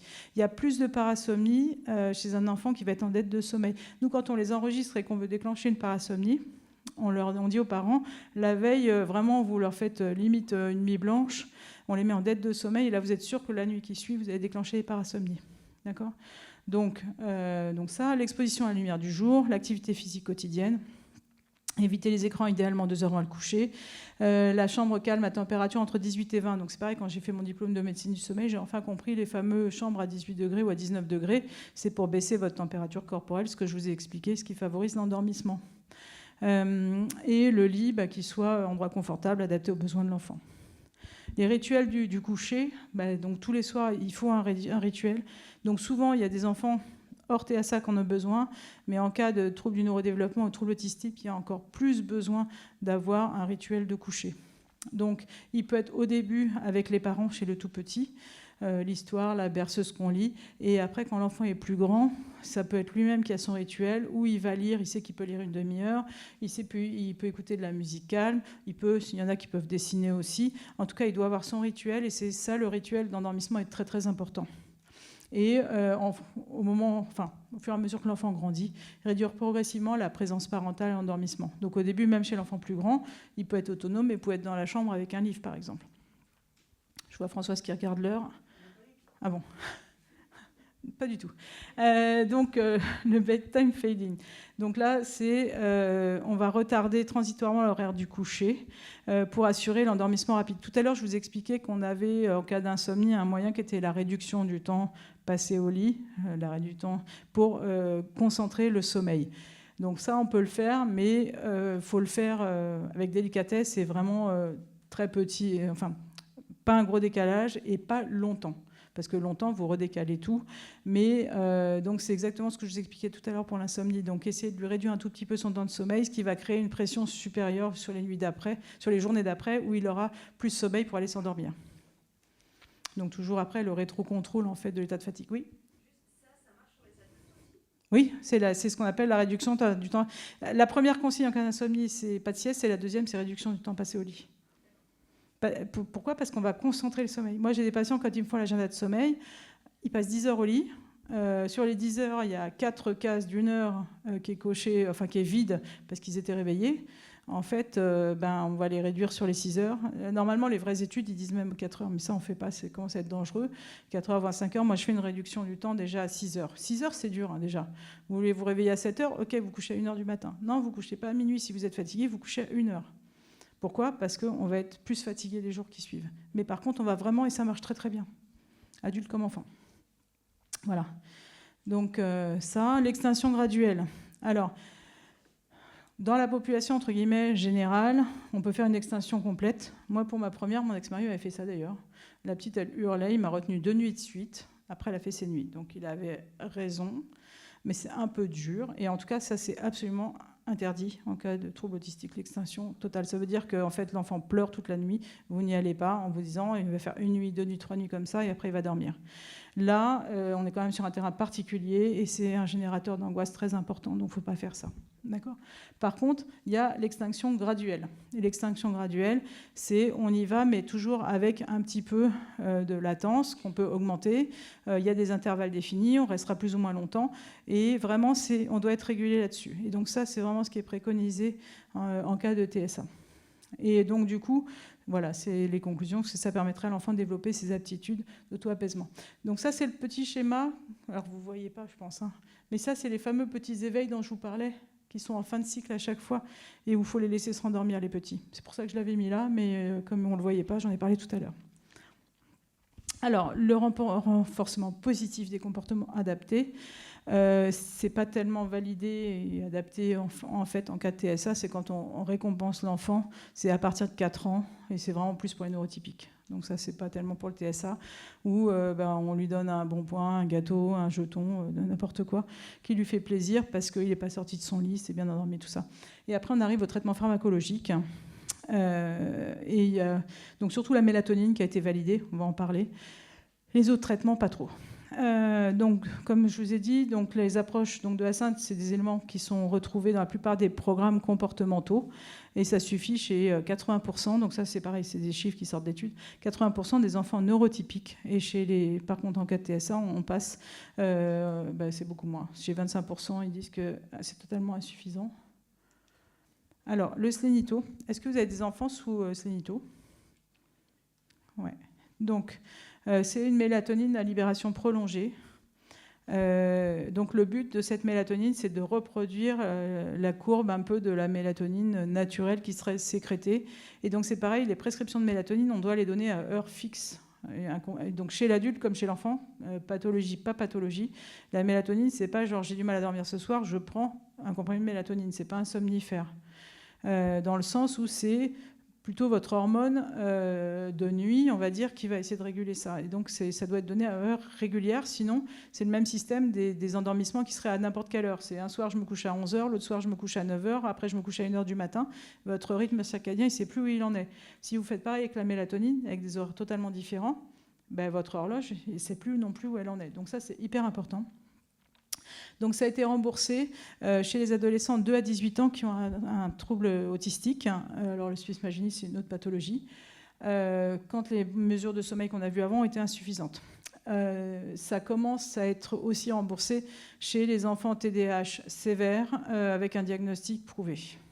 Voilà, prouvé. Et je ne sais même pas si ce n'est pas remboursé seulement si on a réussi à avoir un 100%. En tout cas, voilà, c'est en train de s'élargir pour le TDAH parce que ce n'est pas facile non plus les enfants TDAH à dormir. Alors, ça, c'est votre mélatonine libération immédiate. Donc ça fait un pic et après ça décroît rapidement. Donc ça, c'est quand vous prenez sous la langue ou un petit spray ou un truc comme ça. Bon, c'est immédiat et donc c'est parce que vous n'arrivez pas à vous endormir. Ça fait ça. La mélatonine libération prolongée, donc le circadin ou le sinéto. Donc il y a un pic qui est beaucoup moins élevé, mais en réalité il y a une libération qui est prolongée sur la nuit. Et maintenant on en a même une autre qui est donc pas pour les enfants mais pour les adultes, libération différée. Donc la libération différée, c'est j'ai des patients qui se réveillent vers 2, 3, 4 heures du matin et ils se mettent à cogiter, ils s'endorment pas. Et donc là, libération différée, c'est plat et là on a un pic ici. Et donc ça permet de se rendormir. Donc ça, c'est les libérations différées. Et donc ça, c'est les études. J'avais bien que je... Bon, c'est pas grave, c'est pas ouvert. J'ai essayé de pas trop bouger quand même. Mais bon. Donc ça, c'est le traitement placebo. Et donc ça, c'est la mélatonine. Donc là, on voit bien que le placebo, donc ça, c'est la durée du traitement, 13 semaines.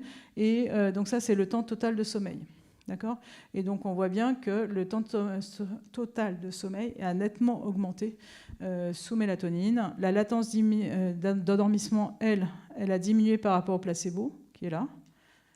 Donc, les études montrent quand même que ça marche. Donc, là, je vous ai mis 3 études, mais elles montrent un peu tout, pareil. Ça raccourcit le délai d'endormissement, ça réduit le nombre d'éveils, donc le maintien de sommeil, ce qu'on appelle l'insomnie de maintien de sommeil, elle a amélioré.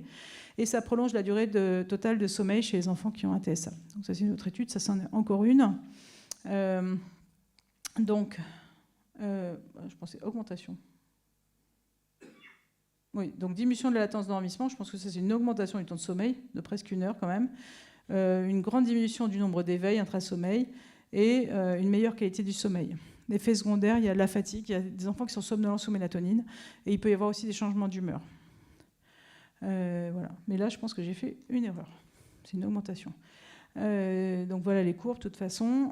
Donc le temps total de sommeil qui effectivement augmente, la durée de sommeil sans interruption qui augmente, la latence d'endormissement, effectivement, là on est dans le négatif, qui diminue, le nombre de micro-éveils qui diminue aussi, et là ils sont même allés jusqu'à 52 semaines où on a pareil, le nombre de micro-éveils qui diminue, la qualité de sommeil qui s'améliore. Voilà. Donc il y a quand même pas mal d'études sur la mélatonine. Donc quelques effets indésirables. Donc il y a plus de somnolence quand même dans le groupe de la mélatonine, mais chez l'adulte aussi, hein, il y en a qui ont du mal avec la mélatonine. Moi, les rares fois j'en ai pris, par exemple, je fais des cauchemars. Alors j'en prends pas souvent. Hein. Je préfère la luminothérapie. Oui, parce que c'est un médicament quand même, tout simplement. Et puis qu'est-ce qu'on fait si on l'arrête ? Comment ça se passe ? Et c'est surtout que je dis souvent qu'il ne faut pas mettre un couvercle sur le problème. Là, si on commençait directement par la mélatonine, on n'a rien résolu. C'est-à-dire que tous les problèmes d'hygiène de sommeil, laisser par exemple l'enfant se coucher à n'importe quelle heure, se lever n'importe comment, faire des siestes, venir dans le lit des parents, genre on lui donne un comprimé de mélatonine, ça va tout résoudre. Si on n'a pas mis tout le reste en place avant, ça ne marche pas. Là, ça aide, mais quand je parle par exemple de la régularité, qui est un truc hyper important, si on n'a pas fait déjà les bonnes choses, les bonnes pratiques, les bonnes mesures, le comprimé, il ne va rien changer. On dit souvent, les gens qui n'arrivent pas à dormir, ils sont hyper énervés, ils prennent un somnifère, ils attendent le miracle. En fait, ça les énerve encore plus. Il faut vraiment mettre en route toutes les bonnes consignes, toutes les bonnes choses. Et après, la mélatonine va très bien marcher si déjà il y a une régularité de la discipline et tout qui a été instauré en fait. Alors, c'est un médicament miracle, ça marche, je ne sais pas si ça marche chez tous les enfants, ça marche chez énormément d'enfants quand même, à des fortes doses, hein, parce qu'on peut aller jusqu'à 10 mg. Donc, les études, c'est pareil, ont montré les doses croissantes, 2 mg, puis 5 mg, puis 10 mg. Voilà. J'ai utilisé pas mal, moi aussi, la mélatonine. Quand il y a eu le Covid, j'ai eu des adolescents en décalage de phase de 12 heures, certains. La déscolarisation et les gens qui arrêtaient de travailler, d'être obligés de se lever le matin. Il y a eu des décalages de phase. Donc nous, on a eu, pendant un an et demi, quand même, on a eu ce type de pathologie en consultation au sommeil, où il fallait recadrer les gens. Parce qu'il y en a vraiment, ceux qui n'avaient aucune habitude, aucune obligation de lever, c'était une catastrophe. Hein. Et il y a un gamin, là, il était 12 heures de décalage. Alors, déscolarisation totale. Après, voilà pourquoi c'est important avant. C'est ça que je veux dire. C'est qu'après, on a un énorme travail d'agenda de sommeil, de luminothérapie. Alors, la lumière le matin a, entre guillemets, le même effet que la mélatonine le soir. La lumière le matin va permettre de repousser, de faire qu'on va s'endormir plus tôt, et la mélatonine le soir va donner le rythme pour s'endormir plus tôt. Et les deux agissent sur la mélatonine, enfin mélatonine fausse, enfin synthétique, et la lumière. Ça améliore la mélatonine, donc le pic, l'endormissement et la qualité du sommeil. Et il y a certaines études où ils associent les deux justement aussi. Alors, classiquement, c'est 2 heures le matin, c'est 45 cm, c'est 10 000 lux minimum. Pour l'instant, ce n'est pas la lumière bleue. C'est le matin en général. Et c'est pareil, c'est à heure fixe. De la même façon que la mélatonine est à heure fixe, la luminothérapie, vous ne la faites pas une fois à 8 heures, une fois à 10 heures, une fois à midi. Et ça, c'est quand c'est 2 heures max. C'est entre une demi-heure et 2 heures, en fait. Oui, c'est une demi-heure. Mais par contre, c'est pareil, il ne faut pas faire un jour une demi-heure et un jour 2 heures. Donc même un quart d'heure tous les matins, c'est un quart d'heure tous les matins à heure fixe, ça fait un bon stimulus. Après, il y a aussi la lumière en lumière d'ambiance. Mais pour les enfants, si c'est un quart d'heure, c'est un quart d'heure, mais c'est pas grave, mais à heure fixe. Et plutôt dans la chambre quand il est en train de se réveiller ou quand il est en train de prendre son petit déjeuner, C'est souvent pendant le petit déjeuner, en fait. Ça fait râler beaucoup le reste de la fratrie qui n'a pas envie de la lampe. Mais moi, je trouvais ça fabuleux, la lampe au petit-déj. Mais alors, mes filles, elles détestaient. Mais j'avais pas de trouble, hein, mais j'aime la lumière. Voilà. Moi, quand j'ai pas de lumière, je déprime. Je fais partie des gens sensibles. Mais le petit-déj, c'est bien. Tout le monde en profite parce que de toute façon, c'est très bon, la lumière. C'est très bon pour le moral. J'ai une fille qui a fait pas mal d'études, on va dire. Et je lui avais acheté une lampe de thérapie pour réviser. Parce que ça améliore la concentration, ça améliore les performances. Hein. La lumière, c'est quand même un très bon outil. Alors après, en fonction de l'âge, il faut faire attention qu'il n'y ait pas de contre-indication ophtalmo. Parce que chez les personnes âgées, c'est aussi très très bien. Il faut juste qu'il n'y ait pas de problème de cataracte. Enfin, je demande souvent un avis ophtalmo avant, en fait. Mais même chez les personnes âgées, c'est super. Hein. Moi, je trouve que la luminothérapie, c'est mieux qu'un médicament, quand on peut. Moi, les jet lag, avec les congrès, les trucs, on voyageait beaucoup. En 2 jours, j'ai récupéré grâce à ma lampe. Hein. Ouais, c'est de la luminothérapie. Bon, on a l'air bête, mais c'est bien. On a l'air particulier. C'est quand même des modèles qui sont un peu lourds pour les enfants. Hein. Les luminettes, là, c'est lourd. Hein. Non, c'est la lampe de luminothérapie sur la table du petit-déj. Mais elle peut être allumée quand il se réveille. Mais le petit-déj, c'est le meilleur moment quand même, je pense. Oui, alors c'est compliqué. Il y a plusieurs choses. Alors déjà, moi, je commence par l'acupuncture. Alors là, on va très loin, c'est un autre sujet. Bon, déjà, il faut vérifier qu'il n'y a pas de carence en fer. L'acupuncture peut soulager. Il paraîtrait que le syndrome des jambes sans repos chez l'adulte, c'est aussi une situation qui fuirait. Donc j'en ai traité 2, alors pas moi parce que je ne suis pas psycho, mais que j'ai envoyé chez le psychologue. Et en hypnose, chez ces 2 patients, on a trouvé des causes traumatiques effectivement dans l'enfance complètement refoulées. Ils vont mieux parce qu'ils avaient des doses, parce qu'après c'est les médicaments qui sont très lourds, les agonistes dopaminergiques, et où il y a des problèmes de levée d'inhibition, de jeu, de dépenses d'argent, de choses comme ça. Donc c'est pas anodin. Donc c'est pour ça que je commence d'abord par l'acupuncture, une consultation psycho pour essayer de voir ce qui se passe autour de ça. Et après, il y a d'autres médicaments, alors chez l'adulte, comme le Cymbalta ou le Neurontin, qui peuvent soulager un petit peu. Et ce qu'il faut aussi éliminer, un peu comme dans le bruxisme, en fait, c'est les apnées du sommeil. À chaque fois que les patients font une apnée, il y a un micro-éveil, et ce micro-éveil peut déclencher un mouvement de jambe ou un bruxisme, un serrage des dents. Et donc de traiter les apnées va calmer aussi le syndrome des jambes sans repos, le bruxisme. Il y aura beaucoup moins de micro-éveil et beaucoup moins de mouvements. Donc de toute façon, il faut faire un examen complet. Voilà, une polysomnographie, quoi. Non, mais c'est pour ça que je dis que le médicament, c'est pas forcément... Moi, je fais des cauchemars avec la mélatonine à faible dose, donc je pense qu'un médicament reste un médicament. Si on pense que la mélatonine est une hormone naturelle, qui est l'hormone du sommeil. Donc je suis d'accord, il y a de la somnolence, il y a des troubles d'humeur.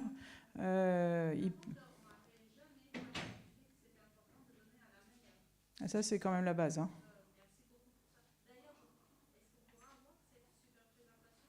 Oh c'est gentil. Oui. Oui, il n'y a pas de problème. En général, je les donne toujours. J'ai fini. Bon. Après, si vous avez d'autres questions, je suis encore là. Si je peux y répondre.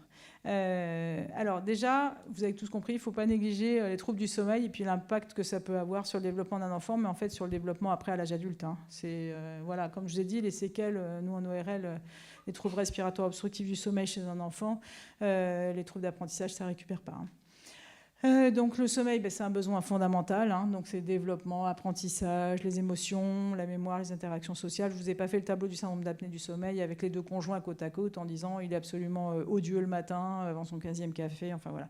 Donc les interactions sociales en cas de mauvais sommeil, de toute façon quelqu'un qui a mal dormi, il est très irritable le lendemain, hein. Donc vous imaginez là. Donc un mauvais sommeil, c'est jamais anodin. Donc les troubles du comportement, les troubles attentionnels, les performances cognitives, la qualité de la vie familiale, hein, ça je pense que vous êtes mieux placé que moi pour voir que c'est compliqué.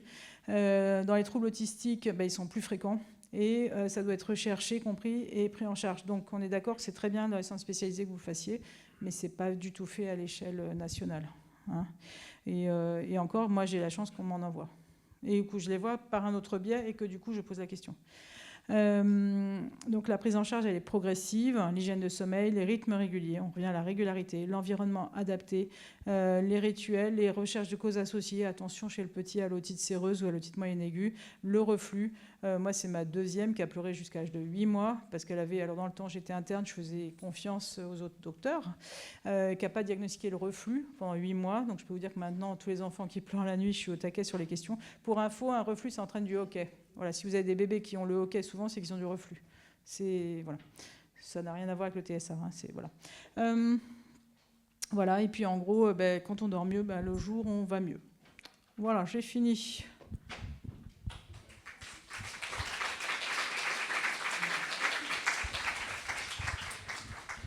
Alors attendez, je change de diaporama. Le SAS chez l'enfant ou chez l'adulte ou le SAS ? Le SAS chez l'enfant. Alors. S'il est téléchargé, parce que sinon il me faut Internet en fait. Je voulais juste vous rajouter quand même, messieurs, dames, que toute cette conférence a été enregistrée, qu'elle va être en ligne sur le site de l'association APT et aussi sur la chaîne YouTube. Alors tout ça, ce sera mis en ligne, pas ce soir, hein, mais dans les jours qui viennent, et vous pourrez ainsi, ceux qui l'ont vu, retrouver certaines informations et les autres la découvrir. D'accord ? Et comme ça, si j'ai dit des bêtises, c'est immortalisé. Exactement, c'est immortalisé. C'est génial. C'est pour ça d'ailleurs que tout a été enregistré, bien évidemment. Comme ça, on ne peut que s'améliorer en même temps. Alors, je ne vais pas tout vous faire parce qu'il y a 120 slides, 138. Hein, on va éviter. Donc, qu'est-ce que c'est un syndrome d'apnée du sommeil ? On va faire simple. Donc, c'est quand il y a des arrêts respiratoires. C'est pareil, enfants et adultes. Il faut savoir, alors c'est pareil parce que j'ai pas mal travaillé dessus, qu'un enfant qui ronfle a déjà des séquelles au niveau comportement et apprentissage.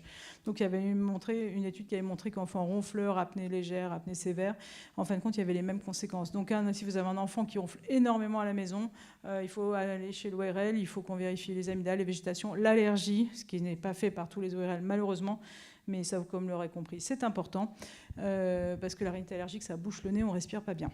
Voilà. Donc nous, on a classifié ça, en fait, l'hypertrophie amygdalienne, c'est ce qu'on appelle le SAS de type 1. Donc c'est le petit entre 2 et 4 ans qui a de très grosses amygdales, en général qui est menu, qui est très agité. Le SAS de type 2, c'est un enfant obèse, c'est plutôt un adolescent. Et là, il est somnolent, il n'est pas agité.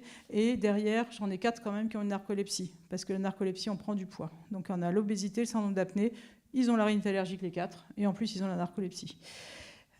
Voilà. Et après, le SAS de type 3, c'est les malformations qui sont à l'hôpital. Donc le degré de gravité chez les enfants, ce n'est pas les mêmes cotations que chez l'adulte. Donc on parle d'index d'apnée hypopnée, en fait. Donc ça, c'est les facteurs de risque, ça c'est important. Les familles, il y a des familles d'allergiques et il y a des familles de syndrome d'apnée. Donc c'est souvent morphologique. Et quand on a un enfant qui est apnéique, il y a souvent quand même un des parents morphologiquement qui est déjà appareillé. Donc il faut faire attention. C'est pareil, quand on en a un, il y a souvent les autres. Voilà. Alors, il y a 140 slides. Qu'est-ce que vous voulez savoir ? Parce que là, sinon, on ne va pas tout faire. C'est le ronflement et des pauses respiratoires. L'enfant s'arrête de respirer. Et puis on prend comme ça. Voilà. Donc c'est tout. Voilà, c'est ça. Donc ça, c'est les grosses amygdales. Voilà. Et les végétations, c'est à l'arrière du nez. On parle les amygdales, c'est dans la bouche. Si je vais vous apprendre un truc pour que votre enfant n'ait pas de réflexe nauséeux, quand même, c'est important.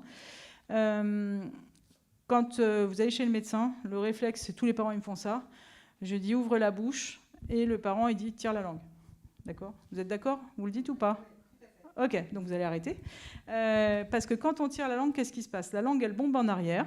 Donc après, le médecin qui ne sait pas non plus, parce qu'il n'est pas ORL, il appuie comme un fou avec la baisse-langue, on entraîne le réflexe nauséeux, on n'a rien vu. Parce que quand il y a un réflexe nauséeux, qu'est-ce qui se passe ? Je reviens en arrière là. Ben là, ça se serre complètement les piliers en fait. Réflexe nauséeux, on a tout qui se contracte, y compris des petites amygdales. On dit « Waouh, il ne respire pas », mais pas du tout, il est juste en train limite de vomir. Mais donc en fait, vous faites ouvrir la bouche, vous laissez la langue dans la bouche, vous faites respirer tranquillement la langue en bas. D'accord ? Là, déjà, rien que comme ça, on voit déjà au fond ce qui se passe. Et la baisse-langue, on le pose juste devant. Donc devant, il n'y a pas de réflexe nauséeux. Et là, on examine correctement. Voilà. Donc dorénavant, quand vous allez épater le médecin comme ça en disant « je sais comment on fait ». Il ouvre la bouche, il respire tranquillement la langue dans la bouche et j'appuie très délicatement devant. Voilà. Je ne vous explique pas la position pour tenir les petits pour les oreilles, sauf si vous voulez. Voilà. Oui. C'est Chronobian LD. C'est TerraScience qui fait ça. C'est TerraScience ou c'est Pilège ? Attends. C'est un des deux. Maintenant que j'ai Internet, je vais regarder. Oui, c'est Chronobian LD. Enfin, c'est LD, libération différée, mais je crois que c'est ça. Les patients qui ont des apnées d'1 minute, et ils font juste... Ben là, il n'y a pas de ronflement, il n'a pas le temps. Oui, c'est bien Chronobian LD. C'est bien ça. Chronobian LD et le labo, c'est peut-être Pilège. Pilège, le labo. Voilà. Moi, je vais vous le remettre. Voilà, d'accord ? Chronobian LD. Donc oui, parfois, il n'y a pas de ronflement. Et dans les apnées centrales, qui sont un type d'apnée différente, il n'y a pas de ronflement non plus. Les apnées centrales, c'est un arrêt total de la respiration, mais qui est dû à un mauvais échange, des capteurs, on va dire, compliqué à expliquer. Les échanges gazeux, en fait, et puis c'est le réflexe de stimulation, le réflexe de respiration à l'oxygène, des choses comme ça, qui ne se font pas bien. Et du coup, là, il y a un arrêt de la respiration, mais la courbe est très différente. Je veux refuser tout. Allez. Et bon, ça va me planter mon ordi. Et dans ce cas, il n'y a pas de ronflement. Sinon, en général, le ronflement est le premier stade du syndrome d'apnée. Un patient qui ne ronfle pas du tout, il y a peu de chances quand même qu'il y ait des apnées. Oui, oui, c'est le but. Les premiers jours, ça augmente la fatigue. Non, le but, c'est de dormir. Pour après, secondairement, ne plus être fatigué.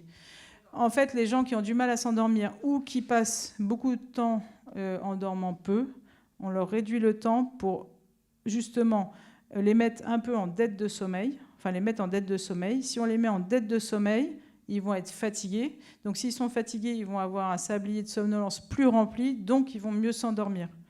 Donc, c'est un travail, en fait, qui est sur, alors plusieurs mois non, mais plusieurs semaines, oui. Au bout d'un mois à peu près. Si c'est bien fait, c'est 1 mois, c'est pas en 2 jours. C'est pas en 2 jours, mais par contre, au fur et à mesure de la régularité du lever, déjà rien que ça, en changeant ça, déjà c'est beaucoup mieux parce qu'il y a le rétrocontrôle, on se lève à 6 heures, on ne se couche pas avant minuit et assez rapidement on commence à prendre un rythme, on commence à être un peu mieux. Après, à 6 heures de sommeil, on est en dette, c'est pour ça que je dis un mois, on est en dette de sommeil. Donc une fois qu'on arrive à bien dormir les 6 heures, il faut rajouter, alors moi des fois je fais 1/4 d'heure, des fois je fais 1 demi-heure, on va rajouter 1/4 d'heure pendant une semaine, puis après encore 1/4 d'heure pendant une semaine. Donc ça c'est sur ou l'heure de lever ou l'heure de coucher, mais pour justement être moins fatigué et plus être en dette de sommeil. C'est dur, hein. Donc quand je dis 1 mois, en fait c'est même souvent plus, mais c'est ça s'appelle la chronothérapie en fait, mais c'est efficace, ça marche. Mais ça prend un peu de temps. Et de toute façon, les gens, ils sont fatigués. L'insomnie, la définition, là, je ne l'ai pas mise, mais c'est quelqu'un qui ne dort pas bien, mais qui n'est pas fatigué dans la journée, qui n'a aucune répercussion dans la journée, ni trouble attentionnel, ni somnolence, ce n'est pas de l'insomnie. C'est un mauvais sommeil. L'insomnie, il doit y avoir une répercussion dans la journée. Et c'est pareil, c'est un trouble qui a plus de 3 mois, qui doit être plus de 3 fois par semaine. Enfin, il y a vraiment une définition de l'insomnie. Ce n'est pas juste je dors mal, je me réveille. Voilà. Ouais. En fait, la mélatonine est mal sécrétée et donc là, c'est encore un autre truc. C'est l'hormone antidiurétique qui n'est pas sécrétée au bon moment. Dans les causes dans les critères de syndrome d'apnée, il y a les ronflements. Et dans les critères qui sont hyper spécifiques, il y a la nicturie. Donc les gens, ils font pipi plusieurs fois la nuit. Mais ils se lèvent, ils se réveillent, les adultes, mais ils se lèvent pour faire pipi et ils ont les maux de tête le matin à cause du CO2 qui stagne. Et donc cette cause de nicturie, c'est à cause de l'hormone antidiurétique qui est mal sécrétée en fait. Et quand il y a un décalage dans l'endormissement et dans la mélatonine, il y a aussi un problème de sécrétion de cette hormone antidiurétique. Voilà. Je vous propose peut-être d'arrêter là ce soir. Qu'est-ce que tu en penses? Bah oui, je pense. Hein, j'aimerais une petite seconde. Voilà. Oh, merci. Oh, c'est gentil. J'adore les fleurs. Merci beaucoup. On la remercie. À toi. Et puis moi, je vais remercier Priscilla. Voilà. Les deux stars de la soirée. Voilà. Merci à vous tous d'avoir été là ce soir. On est enchantés de votre présence. Et puis on espère surtout que tout ce qui a été dit, vous sera utile aujourd'hui, demain et un peu plus tard. Bonne soirée.